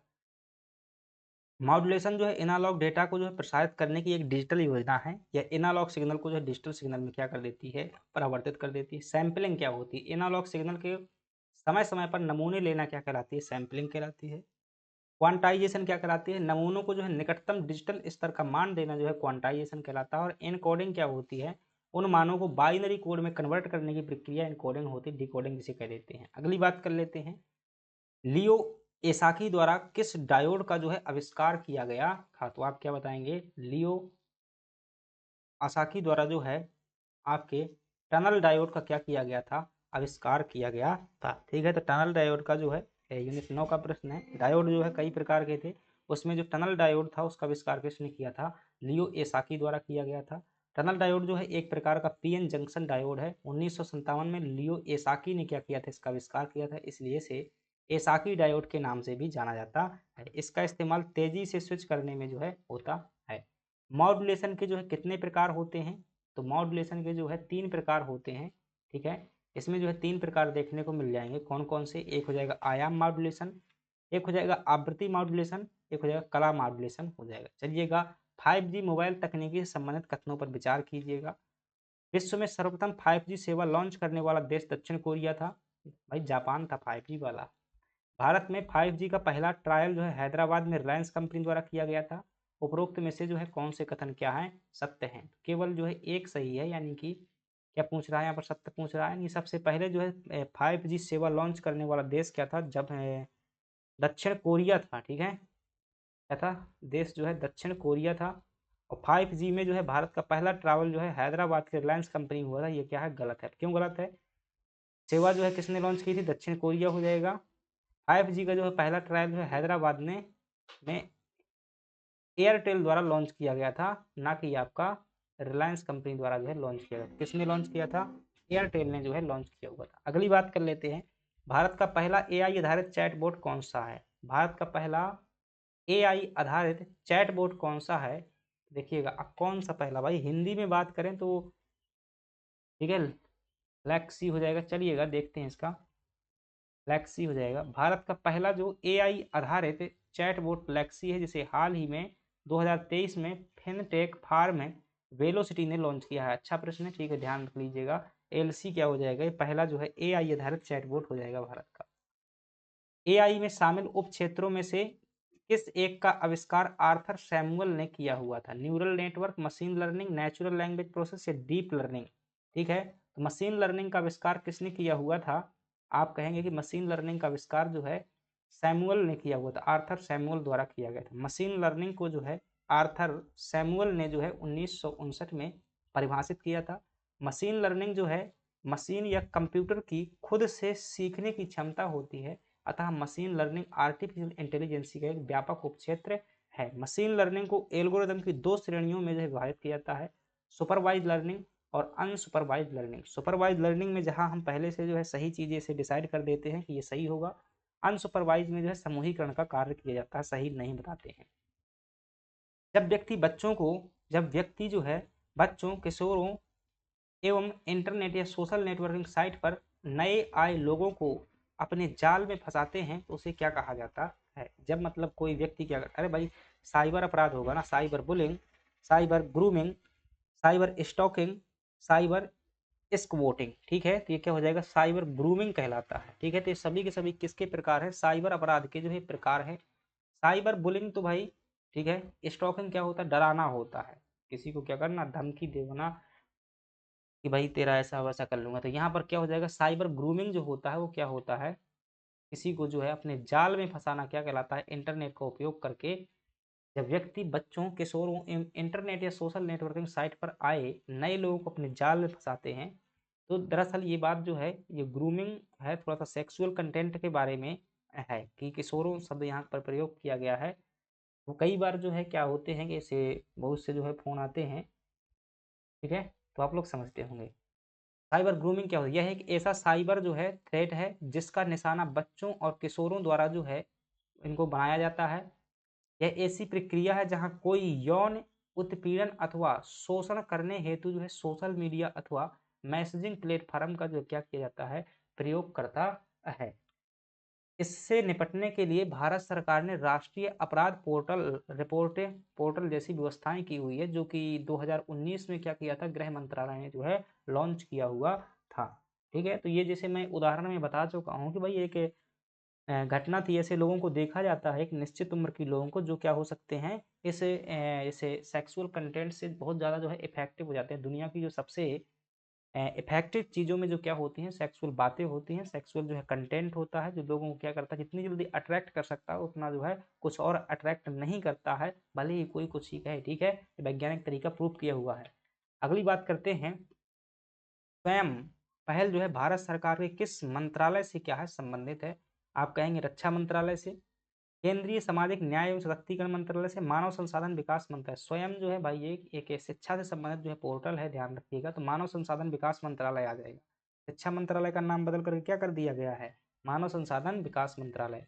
स्वयं जो है study web of active learning for young aspirant minds. ठीक है, तो लोग जो है सेल्फ स्टडी वगैरह से पढ़ना चाहते हैं तो इन पोर्टल का उपयोग कर सकते हैं। ठीक है, मैं भी कभी कभी इनका करता रहता हूँ। प्रारंभ जो है इसका 9 जुलाई 2017 में क्या किया गया था, स्वयं पोर्टल शुरू किया गया था मानव संसाधन विकास मंत्रालय द्वारा। इसके अंतर्गत सैटेलाइट के माध्यम से ऑनलाइन कोर्सेज जो है उपलब्ध कराए जा रहे हैं। अगली बात कर देते हैं, URI का विस्तृत रूप जो है क्या है? तो URI का जो है, ठीक है, URI होगा भाई, URL देखिएगा, URL देखिएगा होता है इंटरनेट के क्षेत्र में यूनिफॉर्म रिसोर्स लोकेटर बोलते हैं इसको, लेकिन यहाँ पर URI लिखा हुआ है। चलिएगा समाधान करते हैं।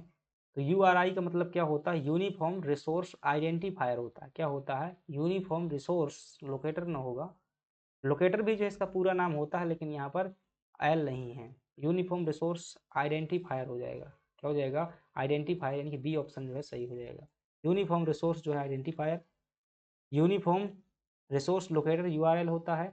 URI जो है WW पर स्थित किसी फाइल या सूचना का जो है नाम और उसकी स्थिति बताता है, जबकि URL सूचना की स्थिति तथा उसे प्राप्त करने का मार्ग बताता है।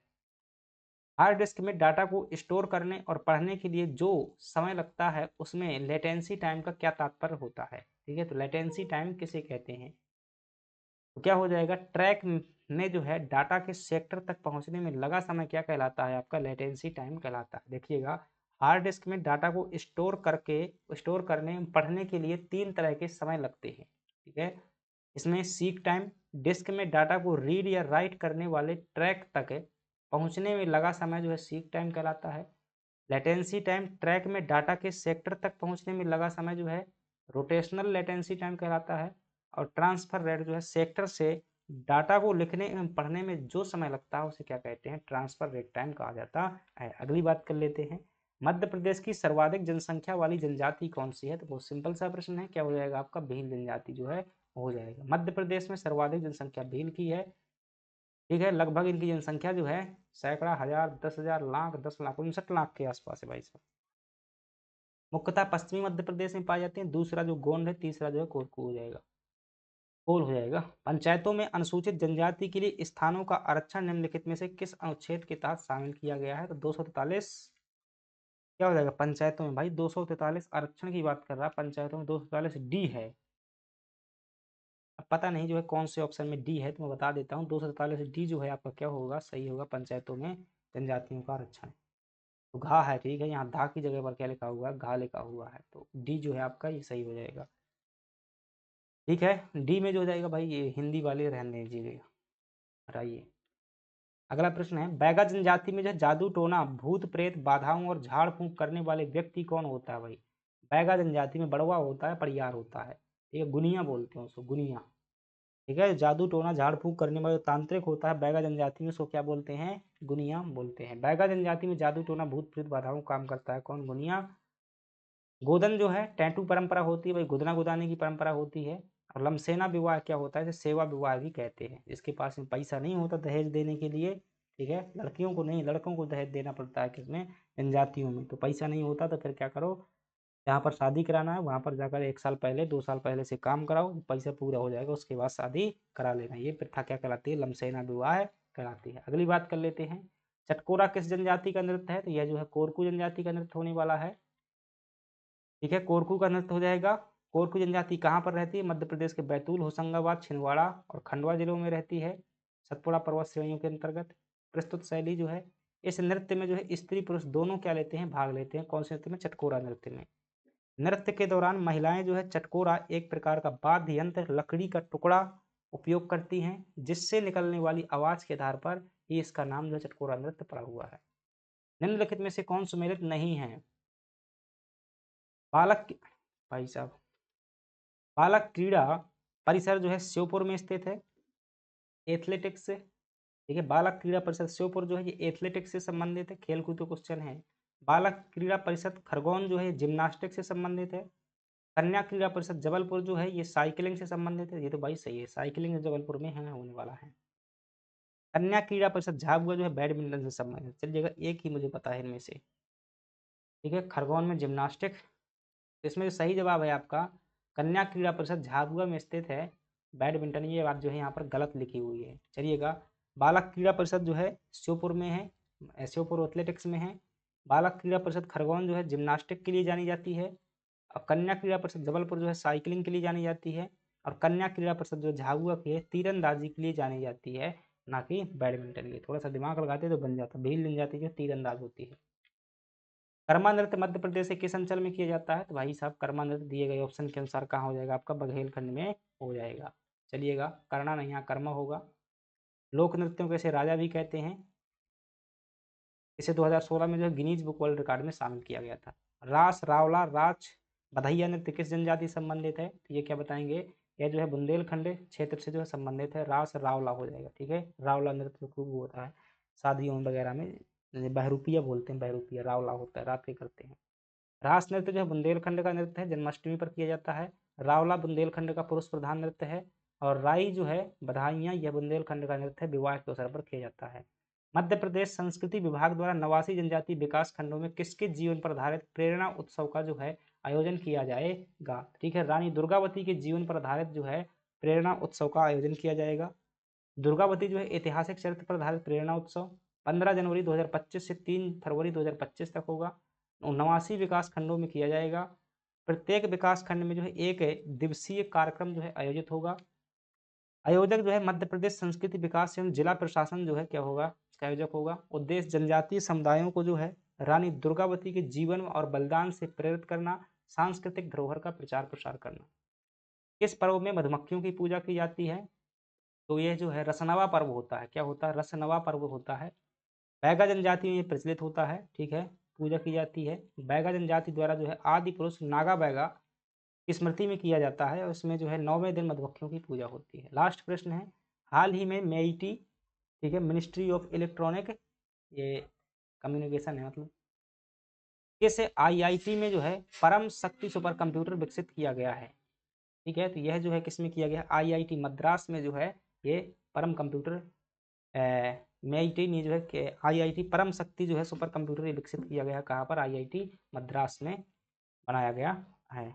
चलिएगा, ये क्या हो जाते हैं, अपने प्रश्न जो है पूरे हो जाते हैं और इसमें जो है हम 100 प्रश्न कवर करते हैं। निश्चित रूप से 100 प्रश्न पढ़ना और उनकी व्याख्या को पढ़ना, इसमें जो है काफ़ी जो है समय भी लगता है। चलिएगा, इनका टेस्ट देना चाहते हैं जुड़िएगा टेलीग्राम में और लाइक सब्सक्राइब जरूर करना है।